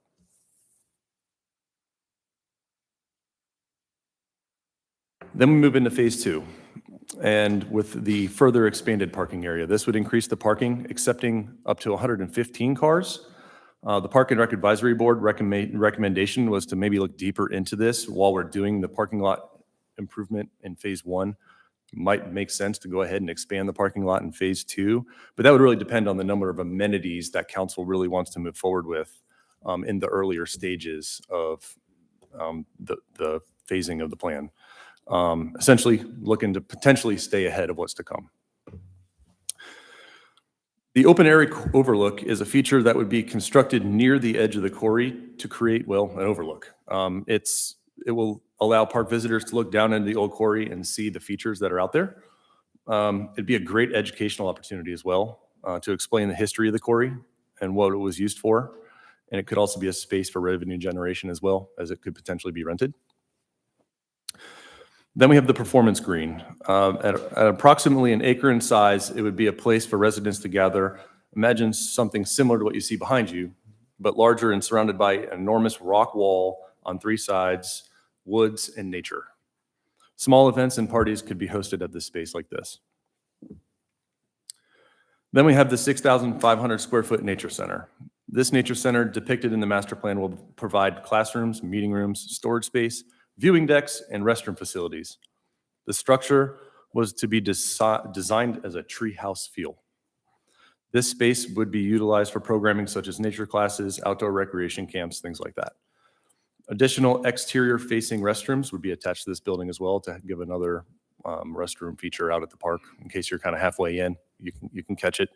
While there's already a bathroom there, you might as well have them exterior facing. Next up is the dredging of the lake. Lake dredging has several key benefits serving both nature and aesthetics. Some of these benefits include deeper depths for fish to thrive, providing better fishing experience, improved appearance of the water, and less oxygen depriving vegetation that exists. Staff is looking into the total impact of this, as the city really only owns less than 10% of the land under the lake, and that's really less than an acre. We're still looking deeper into this to see if there's value in the city dredging our portion of the property, or if we really need buy-in from the adjacent property owners as well for this to be a beneficial task. Then we have the wetland boardwalk. The master plan shows a boardwalk on the northeast side of the park. This boardwalk is scoped at 10 feet wide and about 633 feet in length. It would be constructed over the marshy areas, and much like the natural surface trail, it'd be located kind of in the field as what makes the most sense to not disrupt nature as much. Bump outs or rest areas would provide walkers an area to sit, rest, or simply enjoy the views. Parks and Rec Advisory Board recommended if funding was a constraint, and it made sense for a shorter version of the boardwalk be used at least as like a connection or a bridge just to have some boardwalk. That would be great to kind of connect the natural surface trails and then maybe push the majority of the boardwalk out to a future date. The camping area is the last proposed feature, and it was in the master plan and in the document. This camping area was only recommended if there was the ability for 24/7 supervision. For example, if the city had like a park ranger or park rangers that could check throughout the day and night as there's campers out there just to keep safe. The plan had 10 tent sites identified on the west side of the park near the restrooms, and it'd be something to note. Parks and Rec Advisory Board did not recommend pursuing the campsites in the future. Thank you, Tom. So as you can see, Tom and I went to the Parks and Rec Advisory Board last week and received their feedback. You can see that in column G, where they categorized as a high priority, something they'd like to see if funding were permissible within the next 1 to 3 year timeframe. Category 2, their moderate priorities, they'd like to see it in the next 4 to 8 year timeframe. And then again, category 3, as Tom mentioned, maybe a low priority that they thought could be removed from the plan, or at least not at this site. Tonight, we're looking for council to do something similar. Again, we have, I will go so you can see, the remove from the plan regardless of cost category, which was easier for PRAB to kind of hit first, some things they just didn't want to see at that site. Then we have the yellow, which is up for consideration, but you might need a little bit more feedback. And then the green saying keep in the plan, we definitely want it there, and then we'll talk about the timelines for those.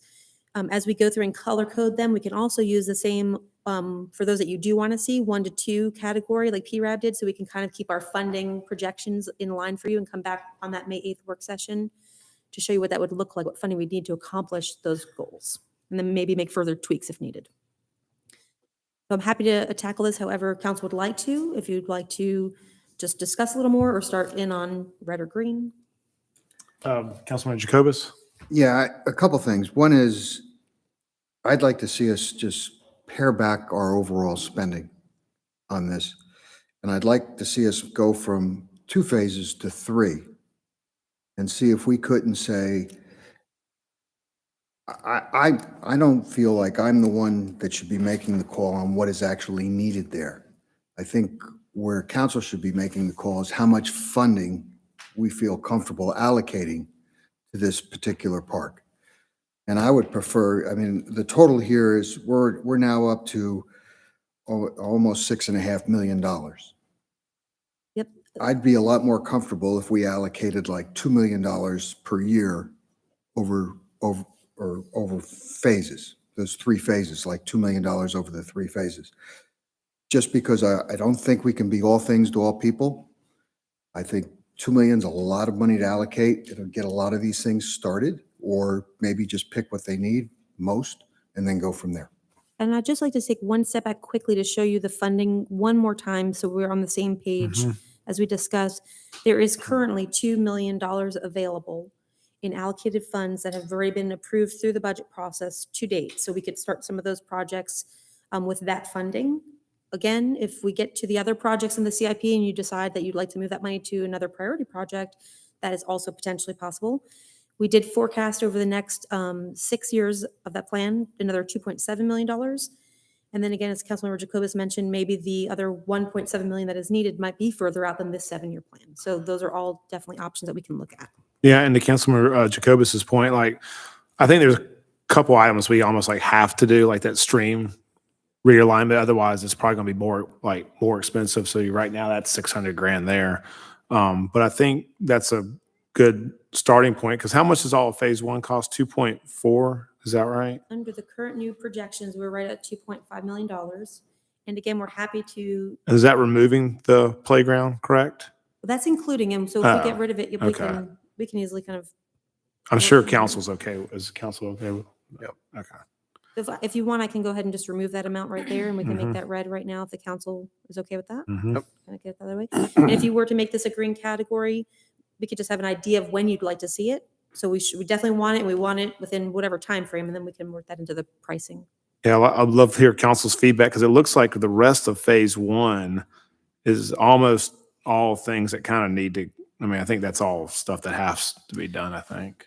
I have a couple questions Councilman though Moore? before we go to that. Tom, do you know what our usage rate is of the park today? Like how many parking spaces are used on a regular basis? I think you said there are 30 today. Yeah, approximately 30 spots. And while I don't have raw numbers for you, especially on the weekends, it's half full or more. The neighbors here. But yeah, it's well utilized now that the restroom and the trails have been updated and the piers down there. But it's not normally full. Full, no. Yeah, and to go from, I think it was like 30 to 100. Yeah, that's a lot. It's a pretty big step. So I certainly am in favor of the parking lot update and resurfacing, but I think we ought to scale what comes after that, that resurfacing and repavement. And I also would like to know more about the value of the updating of the look and the feel of the fence, the chain link fence versus something that's more Milton-esque. I mean, how critical is that? The fence that's currently there is fine. There's no issues with it. It's more of an aesthetic thing than anything else. Take it out. I will say that along your walk, you come across it a few times, but when you pull in, you don't see it. Yeah, so okay. explain that. There's just a couple of areas as you walk through the trails, you get a peek. If we get to the point, my take on that would be if we get to the point where we identify a hazard or we identify a risk of some kind, or it becomes an eyesore, I'd be more inclined to spend the money at that point than now proactively doing it when it's not necessarily putting anybody at risk. You know, to your point, Councilmember Moore, I think that updated fence around the quarry would go more with the phase two as you have people Right. go to the quarry and they can see it. So that kind of makes sense. We lost the grid. It's in your We're also packet. taking notes to Yeah, make sure we put yeah. that into consideration. And then I got one more question, Tom, and that is how much natural surface trail do we have today? I'm sorry, not natural surface, the improved surface trail. The ADA trail, Yes, it's a half mile. it's a half mile. And this natural surface trails, how many natural surface trails do we have? I mean, how much length do we have? It changed when we did the ADA. Yeah. It's over a mile. I And- would think it's about a mile and a quarter. And this proposed addition here is adding how much more? Another half mile. Okay. Bernadette, so for everyone's on the same page, so if we're at 1.6 there on phase one, and there's 2 million allocated, if council's fine with doing everything in phase one, will we be able to move that 400 into another parks bucket outside of Providence Park? Is that kind of where you're Sir, going with it? We or- can move the funding. We can Okay. save it for phase two if Or that's save something it you'd for like to phase do. two? Okay. We have Oh, several options, and I don't want you to get, I would like to show you everything before you have to really Yep. worry about that piece of it. Okay. Tonight, I'd really just like to make sure we understand as a team exactly when council would like to see things, so we can come back with you with all those numbers together, so you can see what the true desire and vision would cost, and then we can Perfect. kind of finish out those numbers at that point. Yeah, makes sense. Can we remove the updated fence around the quarry at this time? Or at least slide it to phase Yeah, two. slide on phase two, for sure. Or we can reconsider it at that point. Gonna do a little bit of work while we're talking. And then I guess you can get rid of that camping area too. I guess that's an Mhm. easy one too, right? Yep. And phase two is still the 4 to 8 year timeframe, correct? Yeah. We can do we can change the time framing as however you would like. No, I like but We it. can definitely keep it that way if you'd like. I like where we are. I'll put that in Council the- has anything else on? No, that's a much more reasonable Yeah, dollar I think figure. it is too. But question on the all-inclusive park. I mean, that's something we've been kicking around for probably like 7 years. What's that? Yeah, it's a pretty long time. It's been Mhm. at least 7 years. Or the playground. Eventually, I would like to see us do something there because we have parts of our community where families have no place that they can take their kids they're on the spectrum or different things. And that was to make a safe, all-inclusive, that they could bring their own kids who maybe don't have disabilities, but at the same time have a place that's safe for those kids.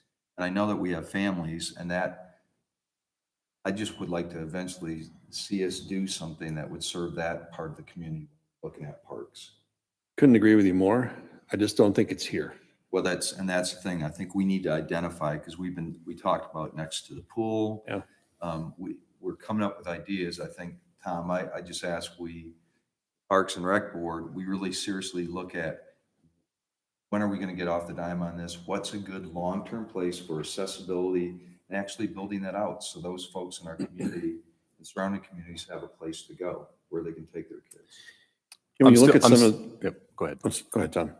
I'm still in communication with the group at Children's Charities, and we Okay. still are working towards something Good. along So those they're- lines. they And you still- should, and something will be coming up in the next couple months, I would So they imagine. still have potential funding or some funds that they would contribute to that, Some- so it wouldn't be totally out of our budget. There would be some funding that they could contribute, yes.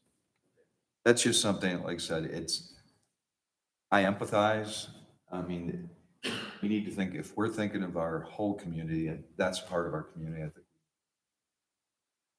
I think as we get into the discussion about some of the other parkland that we are going to look at, one is it's possible we already own the parkland, but it's just not at this particular Right. park. And there are other parks that may be more appropriate for it. Or two, we don't own the parkland yet. It's something that will need to be a focus for us. But for goodness sakes, I think we've been talking about it long enough. When I think about what that's going to look like, I mean, what you guys have shown us some concepts in the past, it's not necessarily in a wooded environment because of the things that are detracting from the all access for that.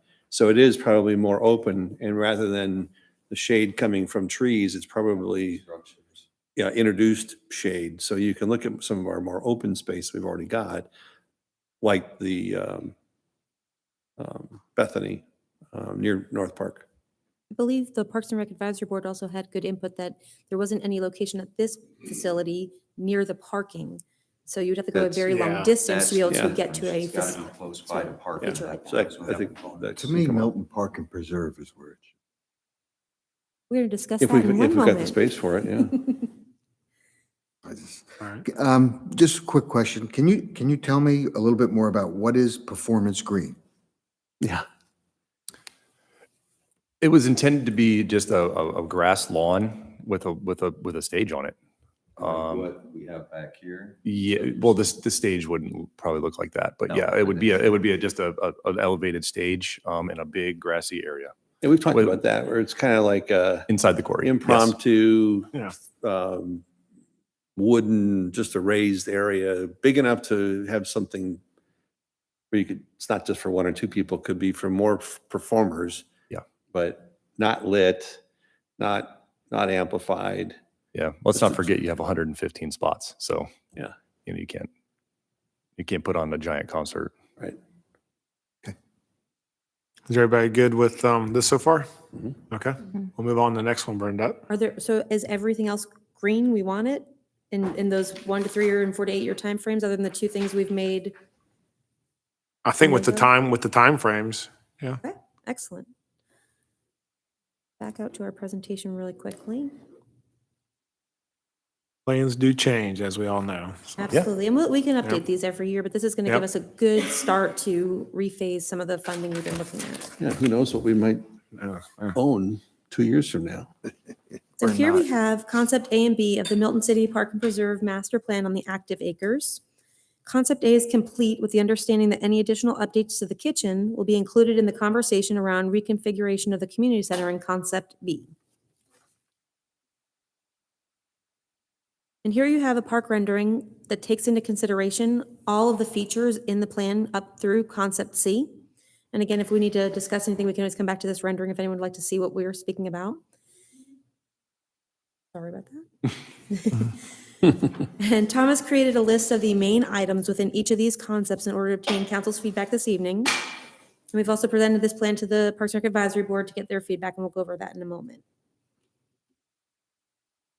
Again, the active phase of MCPP currently has $474,007 available, and $1,124,000 is forecasted for the FY '24 through '26 timeframe in last year's CIP. This project has a funding required range associated with it, as there are potential grant funding considerations, as well as the playground size feedback that has been given by the previous council and the community in the past. If the city were to obtain the $500,000 grant for the tennis courts and the reconfiguration of the parking lot, and the decision was to go with a smaller playground, about $74,000 would be needed to fully fund this project at the current cost estimates. On the other end of that funding range, if the grant was not obtained and the all-inclusive playground was decided to be put on this particular property, around $1.3 million would be needed over the next few years in order to accomplish that. So now I'll turn it over to Tom again so he can go over these items, and we'll get the same feedback on this segment. Thanks, Bernadette. As Bernadette mentioned, we have sought additional input from both the Parks and Rec Advisory Board, and I did have a public meeting that was hosted by staff on April 18th at the Milton City Park and Preserve to talk about some of these active features. In concept B, first we have the reconfiguration of the community center. This would reconfigure the inside of the building and, most importantly, create a larger open air pavilion essentially outside to the rear of the building. The inside changes included modifications to the dining room, where if you walk in to the left, putting like a partition down the middle, so you'd have almost like 2 meeting rooms instead of 1. And the big improvement was in the kitchen, creating more of like a cafe and catering kitchen. The open air pavilion is something that was desired in that public input meeting, creating additional shade for renters and park visitors to enjoy in the hotter months. The 2 additional tennis courts is the next item. Those additional 2 courts are definitely a desired recreational feature to the park. The current programming out at the park is at capacity, and the only way to get more participation is to expand the number of courts we have. This improvement would come with new updated LED lighting for the courts. Terry O'Brien, our program provider with the Milton Tennis Center, has expressed that the additional 2 courts will nearly double his team capacity due to the additional flexibility that those additional 2 courts give him. Both the Parks and Rec Advisory Board and the participants from the public input meeting were in support of this. Next, we have the tennis viewing deck. This is simply just a deck on the side of the tennis courts, just so that folks can observe the tennis on kind of like an area like you would see in a neighborhood where you could put the food and whatever and have a gathering space. The event lawn, this is an item that the master plan, in the master plan that we have already in a way completed. When the maintenance of the practice putting green behind the building ceased, the grass quickly died. Like within weeks, it was dead. So a couple years ago, I had the grass replaced to match kind of the rest of the landscape, and it turned out great. As a matter of fact, we used that space as an event lawn for another successful Earth Day this past weekend. Next, we got the sand volleyball courts. The master plan called for 2 courts behind the building. Feedback from the public input meeting was not supportive of these volleyball courts on site, and the PRAB elected to potentially reevaluate this at a later time. The inclusive playground was also called out in this master plan. The addition of this all-inclusive playground has been publicly discussed in the past. At the end of those discussions, this was deemed not really the best location for it as well. The Parks and Rec Advisory Board is extremely supportive of an all-inclusive playground, but again, maybe at another location. Next, we have the bioswale behind the building. The master plan does call for a bioswale behind the building to kind of catch some of the stormwater from these active features into the passive side of the park. After speaking with Public Works, it's their opinion that this bioswale is likely not necessary with the improvements that were done with the trail. I think it's safe to say Sarah thinks she's got that under control. Next, we have the enhanced landscaping. As with any phasing, especially at like an active park or space like this, as you make improvements to the park, there's landscape improvements that are included to make it more aesthetically appealing. This would address landscaping improvements linked to everything I've already previously mentioned. And concept C, this is the final phase, and the picture you saw earlier with all the kit and caboodle, that's including all this as well. First, we got the fireplace on the back side of the building. This was a double-sided fireplace to further enhance the gathering space. It would connect the covered area to a new patio, which I'll discuss here next.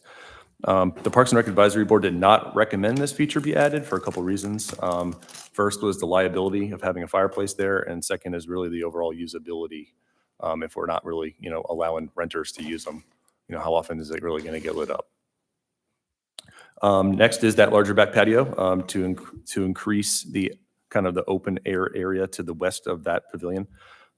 It would be uncovered, and the fire pit would be connected to it. Just creates more gathering space. Then there's the additions to the viewing deck.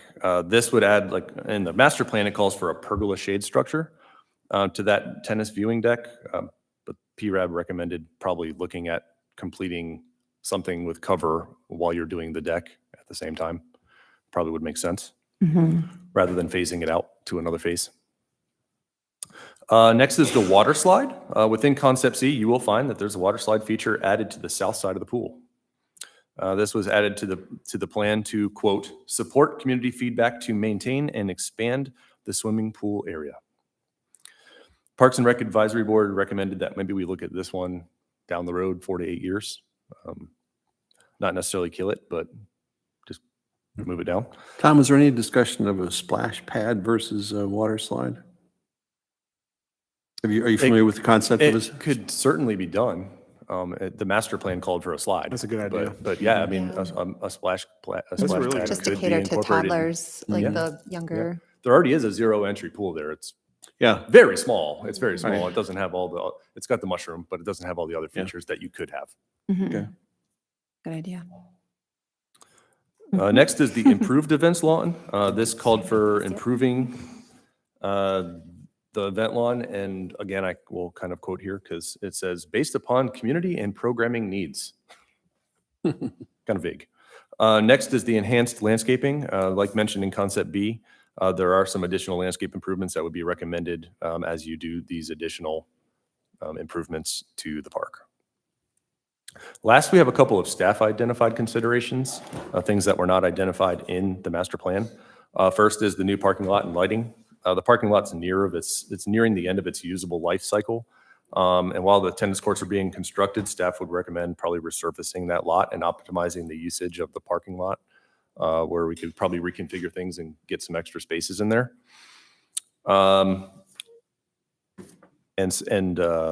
Lastly is the small playground. This was something that I've kind of come up with. We're starting to really program out of that building, and there's while this spot might not have been the best location for the all-inclusive playground, a small playground behind the building would help our programs, especially like our summer camp, and those that visit the park with the younger kids. It's a great feature to kind of break up the activities for the day, right? Okay, let's take 15 minutes and go and play on the playground. And then when you're just doing it for like an activity, especially with the younger ones, again, allows those young tots to kind of get some energy out so they can kind of refocus back on the art activity or the dance activity that, they're really signed up for. And I'm thinking, and this doesn't necessarily have to be, but something maybe nature themed, education themed that would kind of tie in nice with the green space behind. Yeah, those are the identified projects for the Milton City Park and Preserve, and happy to take any questions. I will tell you, I really like Parks and Rec Board taking a look at this and prioritizing it. It's really helped out a lot, and I can tell we've appointed some really good people. Councilmember Morgan? Yeah. You look at the new lighting. I mean, if you go out there at night, we do not have lighting in the parking lot. It actually is a little scary. We're not fearful of, but I just think we really need to, when we do that, make it so that it's lit well over by the tennis courts, by the building, kind of the whole thing. Is that part of what this is looking at? Absolutely. Okay. I think Yeah. is very important from being up there at different events when it gets dark. I just think that even from walking through, I think that would be good from a safety standpoint. Yes, that's been identified. Yeah, I We're completely gonna address agree that. with that. We've got to add lighting. It's dark. It's as dark as can be over there after, Yeah. Then as part of that, I didn't see it in here, maybe I missed it. Are you looking at doing any type of lighting on the signage, or signage type of signage out by the road so it's clearly marked so people know that the park's there, or signs, maybe you put it out there, signs on either end saying park ahead or whatever? We don't have any signs addressing, the park is upcoming, but I actually upstairs, we have some lights that we're going to put on the signs to light them up at night. Good. Some dim lights that will, It's at least catch. easy if you're coming from the east side and traveling, you can just zip right by it, and then there was the parking lot and you're. Yeah. Okay, thanks. Mayor, am I okay to make the parking lot and the lighting green? Is that Yes. consensus? Yep. I'm sure there's more to this, but I've missed it somewheres along the line, why the inclusive playground We is have not to be included there. I mean, so what have I missed? No, And, it is there. No, we, On the list. no, but they say take it out. And we had Let's do a that. pretty yeah, hot community okay, I'm sorry. debate a couple years ago, and they wanted it somewhere else. That's basically what landed. And I think replacing, but I do agree having some playground there, because the all-inclusive playground, Councilmember Jacobus, was like massive. I mean, it's a But pretty isn't, big thing. I mean, I think we need something there a little bit more than just a little playground. I mean, you got the pool there. It should be a place where everybody goes. Mhm. And to me, it should be, I mean, I'm sure I understand why you don't want to have the all-inclusive there, but I think it should be sizable. The other comment I have, well, I've got a couple of them here. I think the water slide's a mistake. Being on the HOA board, it is an insurance nightmare. And so to me, doing a splash pond, something different for the kids is great, but I think a water slide should just personally be removed. And I'll be honest with you, Councilmember Moore had a great suggestion, and I think let's just swap water slide to splash pad. Is council okay with that? Yes. Is that okay with that? That ain't my water slide when I was a kid, that's for sure. And then the other is,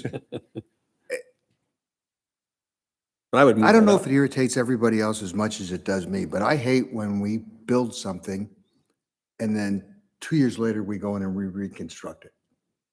Are you talking about the reconfiguration? of the Yeah, Mesa? I think going back and spending $475,000 on a building we just finished But- is crazy. Tom, can you speak to that? It was just an element of the master plan. They had phased in a second phase with. So it's like, with- it's an addition, correct? Is It's that not, what it well, is? there's two pieces to that. There is the addition on the back, and then there was internal, Reconfiguration. a little bit of reconfiguration inside. And what's as the well. addition on the back?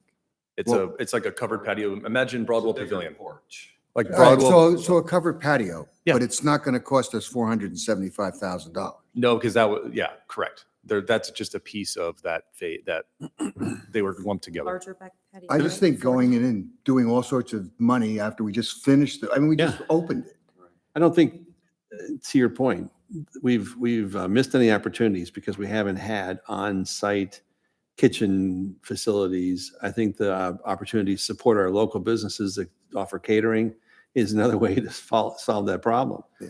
I'm all for some sort of a covered area back there. One of my questions for you was going to be whether or not did we get the awnings replaced that we took out at one point, or is it that's all just gone at this point? right?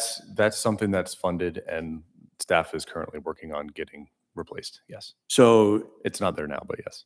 is that phase one in the larger covered area would be phase two, or can we roll one into the other?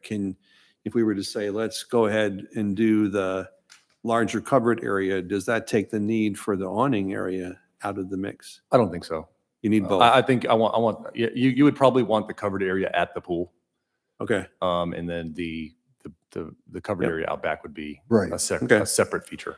Yeah, but I'm with Councilmember Jacobus. I don't think we need to do any kitchen improvements. Well, I just don't like the idea of going in and redoing walls and everything too, Yeah. it just, But I'm all about adding a covered area so we can. I do think that. everybody would like that. So is council okay, so, on the PRAB feedback on threes, is council okay with removing all of those threes? No.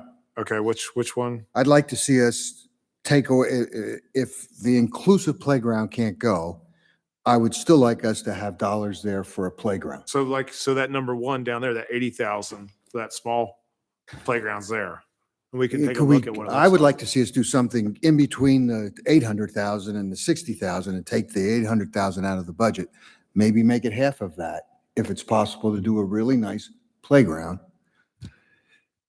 So y'all can go back and kind of take a look at that. We give some options, Tom, if that's a priority number one. Absolutely can do that. Yes. And if I recall that discussion, and it was rather heated, but it almost seemed like it was parents from the swim team saying, we don't want that this year, put it some other place. And that to me was not necessarily an acceptable answer, but that was a lot of the It conversation. was them, and then it was the neighbors. Yeah. So I'm sure there's definitely, like to Councilman Jacobus' point, probably a nice middle ground there. We can come back with some ideas, samples with cost So are we still, associated with them. are we still looking at, is concept B, what's the timeline on that versus concept C? Or are they the same timeline? We're here tonight to try to figure out if we need to be moving any of that around Mhm. and considering that. So if you like something in concept C that you'd really like to see Mhm. sooner, we can make that a 1 to 3 year time frame, and we can reconfigure the funding. So I think the lighting, that's a big number. And I think you said the budget allocation was like 700,000 or so is what we have budgeted. Is that right? Correct, sir. We currently have about 750,000 almost. Okay, so And we'll in have the to look next 6 years, we have about 1.24 million. And I'll be coming before council next week with some potential assistance and funding. Okay. Grant funding Okay. would be Right. And then they'll grab. Part of That's what that, I'm yeah, would referring be to. grant funding for the tennis courts. Speaking of tennis courts, my understanding is that Alta just decided to start pickleball leagues. So will we put markings on these tennis courts for pickleball when we build them versus waiting and doing it later? Or have we decided to respond to pickleball in another way, or not at all? Our aging community. In the public input meeting, I received heavy resistance to pickleball at that site. And I do have some alternative locations in my back pocket that we could repurpose some areas to move to pickleball. So staff's recommendation would be keeping these courts tennis and then having another location for pickleball. Tom, what kind of resistance, or what was the resistance community? Noise from the neighbors. So how is that different than tennis? It's a different sound. Different. It's a lot It's a louder. different sound. I know the ball and stuff is different, but it's still a crowd activity. Oh, yeah. It's the sound sound of the of the ball paddle. hitting the Yeah. paddle versus the And tennis. and if I may, if we do multi-purpose courts out there, it might end up causing more issues and more tug of war over who's going to get access to the courts when we already know our tennis program needs 6 courts. Right. And if we start, out at Legacy Park, the multi-purpose thing works. Yeah. But that's because the seasons for each sport are different for their Yeah. heavier seasons. If we try to share pickleball and tennis, I don't know how well that's really going to work. Well, it sounds like you've thought that out. I Yeah. think we have to acknowledge to Jan's point is that Alta has acknowledged the advancing popularity of pickleball, and in some instances at the expense of tennis. So we need to find a solution to introduce pickleball as a available recreation here. It's the fastest You've got, growing it sounds like you've recreational got sport. some of that. And if you look at other facilities like North Park, they're restriping their tennis courts to straight pickleball. Yeah. They're about to do more this summer. Yeah. Well, So I think, Tom, you've given some good thought to how to manage the budget. And I think your idea about the covering for the tennis viewing is equally, I think that's a good idea to do that at the same time. I absolutely support ongoing landscaping enhancements with each of these phases. It just makes sense that as you disrupt some stuff, to add some things that you have a chance not only to replace what was there, but to enhance it a little bit. I guess my last big comment is I would like to see some way to bring the splash pad concept way up the to-do list. That's my personal opinion. I just think that the young community that we've got here, we've got a great pool asset there, but we, as popular as splash pads are, and relatively low maintenance as I see them, I think that the sooner we can get to that, something like that, the better. And of course, I'm speaking selfishly as a grandfather. Is that Love to- okay with the love rest to of the see it council come. to consider that for category 1? Sure. I'd I like mean, to see it. and then we'll see where the numbers fall in the subsequent meetings, yeah. Can we take out the sand volleyball courts? Is I that was where just it's- going to ask about the rest of the threes. Yeah, from- just go ahead and take out the threes. I mean, even the twos are year, I mean, that's how you know how far along. But the And the sand event lawn volleyball, is actually there anyway, whether you decide to do something to enhance that or not, it's already there. So do we want to consider the sand courts down the road or not at all? yeah. Is the question. I think it's personally, I mean, it's such a small number. I think with number two, it's fine. And I think we all know these things change. So I think the most important thing is get our number ones in order, because I think, I probably won't be here for any of the other ones, knowing how things get kicked down the line. So But just for are there budget any other ones you can purposes, I remove think, completely? I think you take the sand out, just Yeah, eliminate take it it out. altogether. For now.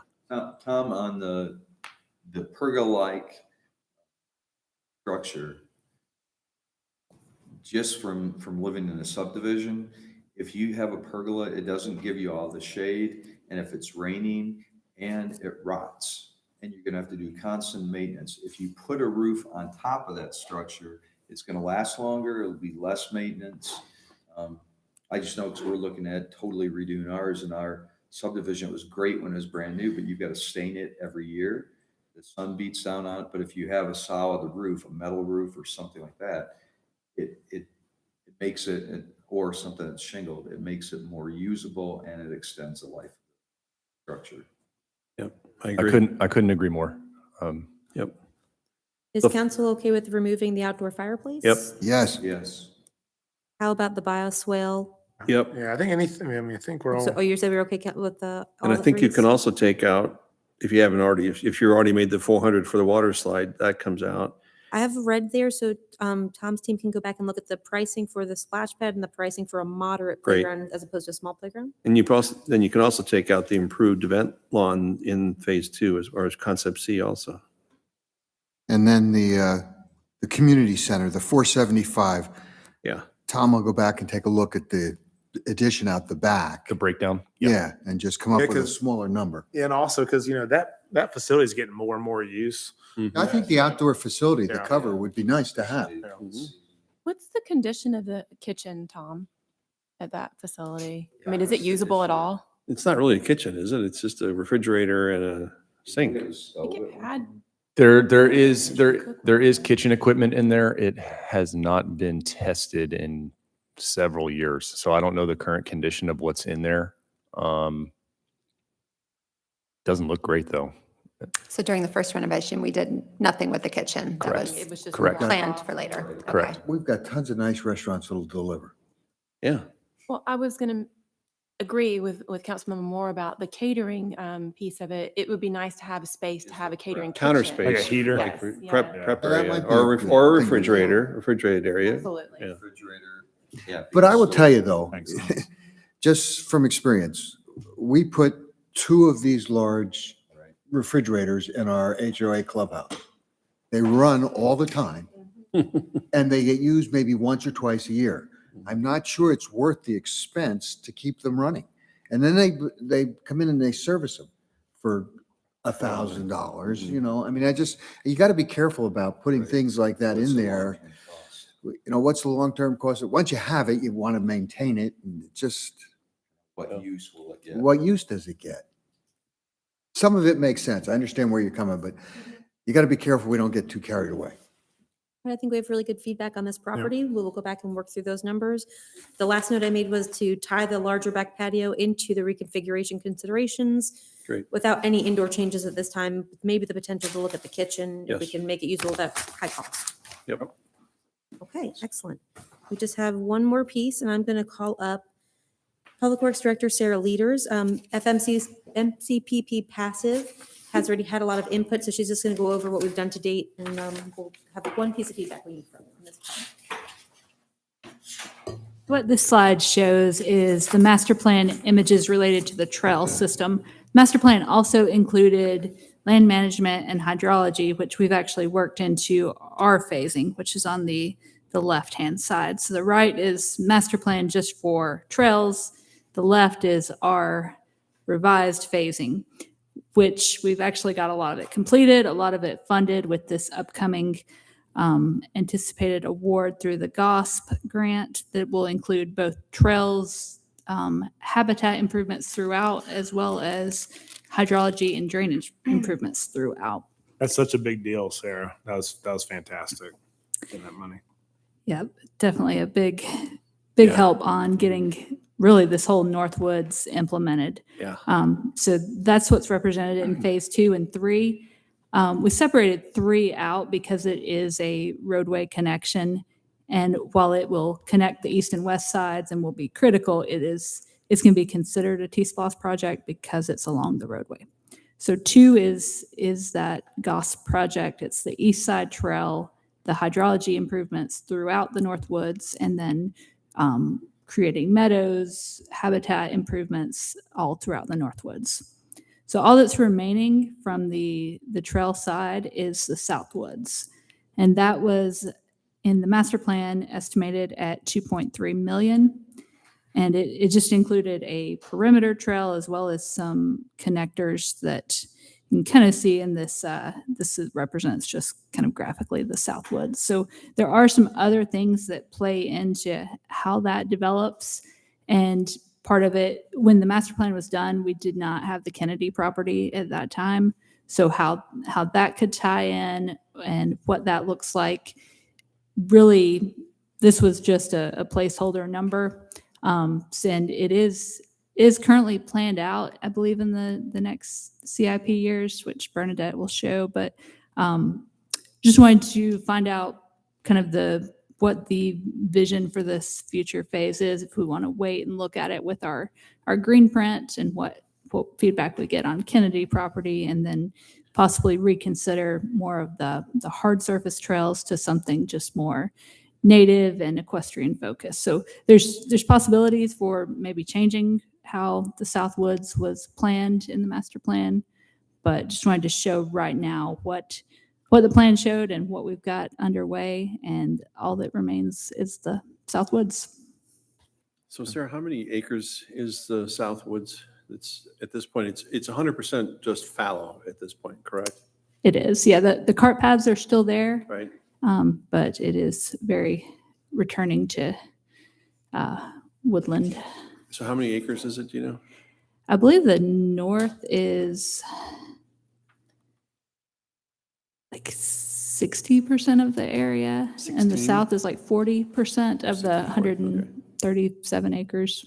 And is there a threshold that we cross at some point where if we don't get to it, there's actually more cost in recovering from our letting it go fallow as far as it might go? Does that make sense? Is that a question that makes sense? I think so. And depending on the clear width path that we want to go through with, if we utilize, like there's this forestry mulching technique that creates a very nice native trail that can pretty well wind within whatever tree growth is there, and just kind of create this, if we're only looking for 6 foot wide area versus a 14 foot wide, it's going to be easier to regain that area. Thinking about one of our more significant costs in creating the north part of the park to the standard that it's set at today, which is wonderful. was the removal of the cart paths. And I'd like to try to avoid that kind of a cost going into this, if we're going to develop the south at some point, where we don't have to incur the cost of the removal, but yet we still take advantage of, if it's going fallow and it gets back to the point where it's really forested again, you've got a different kind of a park experience without having to do all the extraction and the cost that comes along with that. Where maybe it's still there as a secondary part of the trail system, but the primary focus is on the natural trail, where you don't have the cost of the creating of the footing.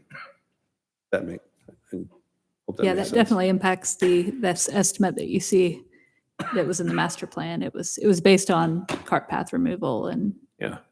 And if it's not, the fact that it's phase 4 in future, we may decide there's an entirely different use for it at some point if we really don't focus on it right now. So, Sarah, what direction do you, I mean, do you need direction on this? We just You need bring one it? more piece of direction. We'll make it really quick. In the 7-year plan approved last year, we were going to need $1.3 million, even exceeding 2029. But with the team's efforts at obtaining and seeking out that grant, we are going to be fully funded once that grant proposal comes in and we adjust the budget. Oh, So great. we had to think about a couple of years worth of PAYGO funding that we had allocated throughout maybe the next 4 years.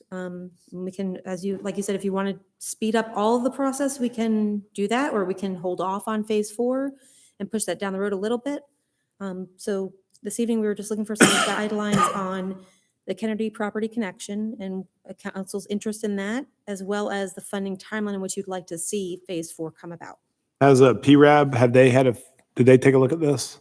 Because we had so much feedback previously on this plan, we did not bring this one to them. Okay. We are going to the MTAC, Milton Trails Advisory Oh, good. Council, this Thursday with the trail prioritization plan, Birmingham Park, and we can bring this one to them as well. And we can always adjust anything according to additional feedback we receive. Okay, that's, council, any feedback? I would love to hear what the Trails Committee says, for Yeah, sure. you bet. Then we can certainly just kind of put a pin in this evening Yeah. and bring that back as the first item on next Monday after we talk to the Trails Committee. Perfect.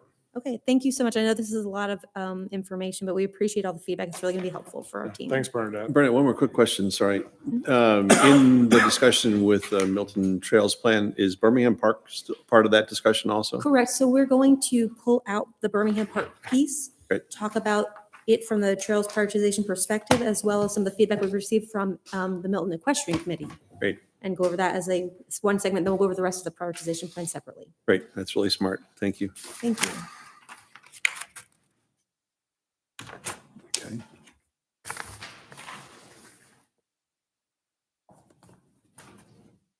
We good? Okay. I'm just saving so I don't lose all that work. All right, so we are done with our reports and presentations. Make sure I'm on the right slide. So we'll move on to first presentation. Will City Clerk please stay on that item? Mayor, that item A is consideration of U2301/VC 23-01 located at 14725 Wood Road, AG1 by Fortitude Farm LLC, Carolyn Bell, represented by Brumberlow Reese and Associates, Inc., to request a use permit for barns or riding areas, Section 64-1840, to construct an 180-foot by 130-foot covered riding area and a 5-part concurrent variance. Number 1, to allow parking within 75 feet of the east property line. Number 2, to reduce the 50-foot city undisturbed stream buffer and 25-foot impervious setback. And 3, to allow a riding ring/arena that is covered to be located less than 100 feet from property line. Number 4, to allow an existing stable and an addition to the stable to be located closer than 100 feet to any property line. And number 5, to allow an existing accessory building to be closer than 25 feet to a side property line and closer than 50 feet to a rear property line. It is agenda item number 23092. Mayor? Thank you. I'd like to open it for a motion on the first presentation.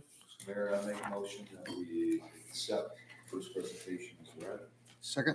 Okay, I have a motion from Councilmember Morgan, a second from Councilmember Jacobus to approve the first presentation as read. All in favor, please say aye. Aye. Any opposed? Okay, so Councilmember Moore and Cookerly, we're not here on that vote. Okay, there are no public hearing, zoning agenda, or unfinished business agenda items. We will move on to new business. Will the city clerk please say on the first item?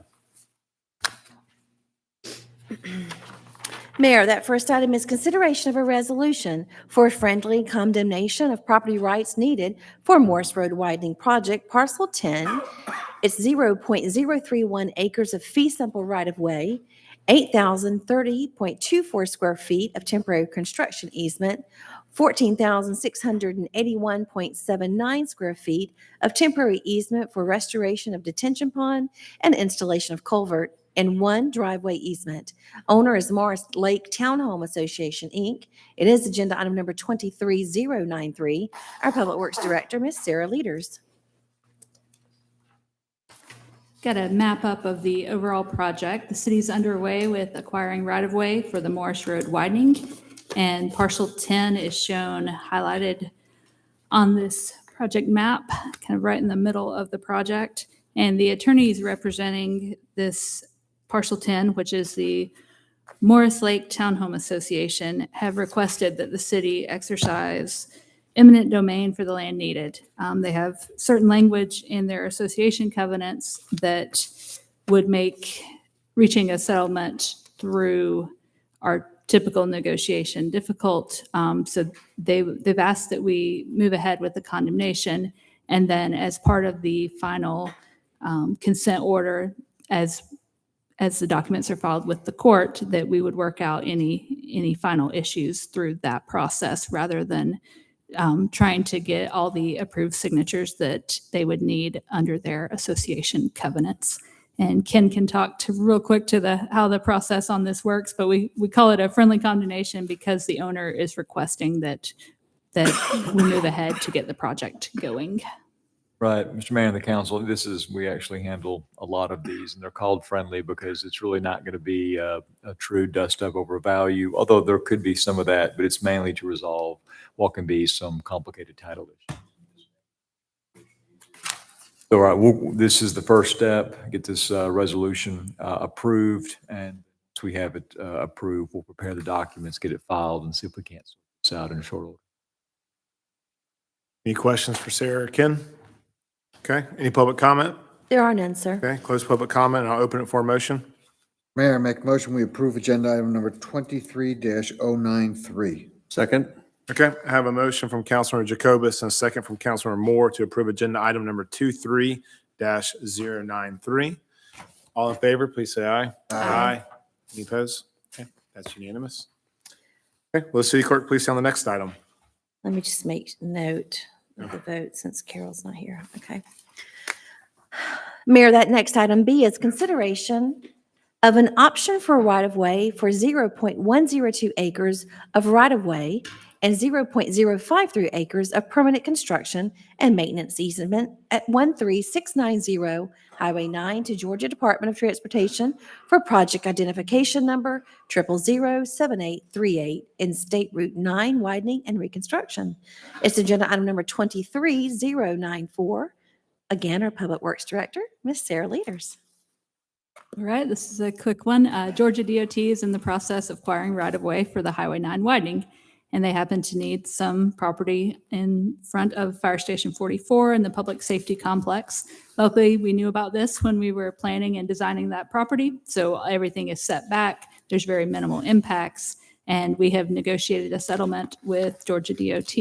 So approval of this item will move ahead with signing the agreement for us to sell this land to GDOT for the State Route 9 widening. The map I have pulled up shows the area that matches the agenda item description, where the yellow is the right-of-way, the orange is the permanent construction easement, and the pink is driveway access easements. I'd be glad to answer any questions.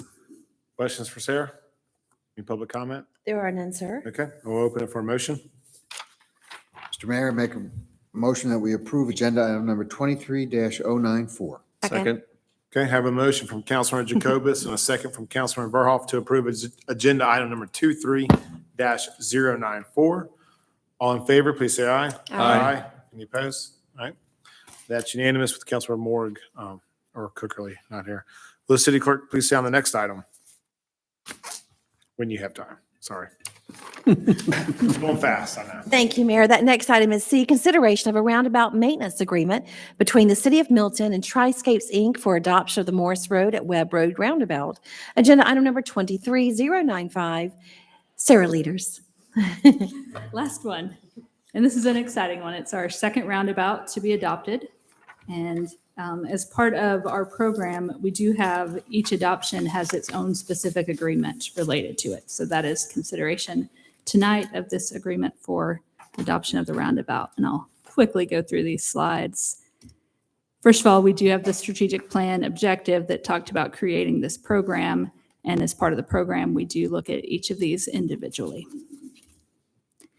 It allows us to have improved beautification of our roundabouts through qualified professionals that'll provide both a plan, the installation, and the maintenance. The city still will provide routine maintenance and mowing, as well as signage for the company that adopts a roundabout. So it's almost an advertisement for their services that they're providing to us within the roundabout. And you can see the picture here. The Morris at Webb one is a unique one that we were initially going to hold off until the widening came through, but saw an opportunity with, you'll see on the types of plants that we're proposing, that felt like this was a quick win and able to get some immediate improvement out there ahead of the widening project with minimal impact once that project starts. So in April of last year, we got some feedback on the program and started moving ahead with talking to some companies about adopting roundabouts. The first one was adopted in December of last year. That was Freemanville, Providence. And tonight we're talking about Morris Webb. There's still lots of additional roundabouts that remain and opportunities for future organizations to look at adopting those. This is the planting plan as proposed for Morris at Webb. Really the largest feature out there is going to be 3 crepe myrtles. We've got a lot of perennial flowers and ground cover that will be planted there and can easily be adjusted or moved if there are impacts with the upcoming project. But again, this will give us a nice immediate impact on the area. So we're approving this with a 2-year term, and we can renew it for an additional 3 years.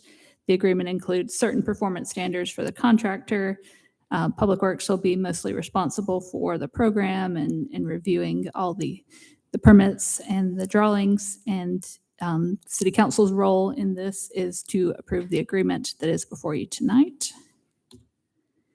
So in summary, this is really a win-win for the city. We get improved beautification at no cost to us. And the contractor, in this case, Triscapes, who provides various other services to us through their right-of-way maintenance as well as park maintenance. So it's a good partnership with that company as well. They'll provide the landscaping and the maintenance. So we ask for consideration of this agreement. I'm glad to answer any questions. Any questions for Sarah? I'm looking forward to this. It would be great to see it go from pine straw to actually something there. Thanks. Any public comment, Tammy? There is none. Okay, I will close public comment and open it for a motion. Mayor, make a motion that we approve agenda item number 23-095. Second.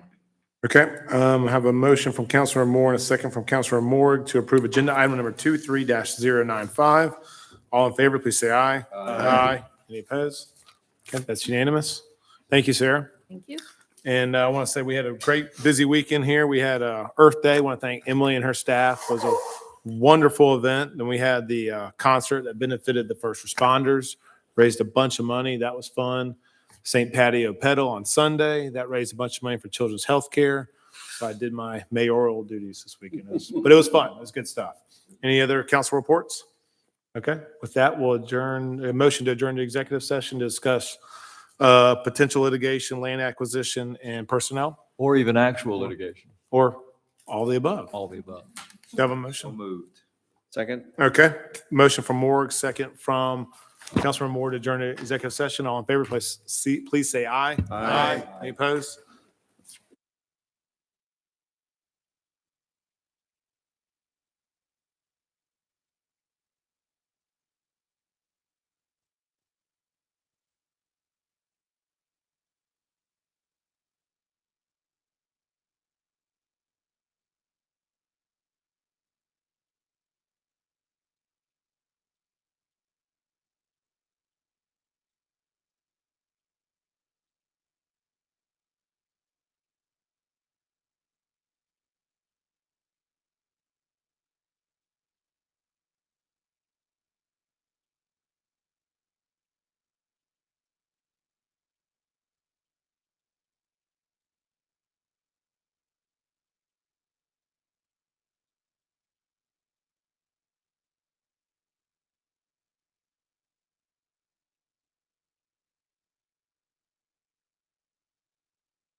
Councilman Moore, got a second?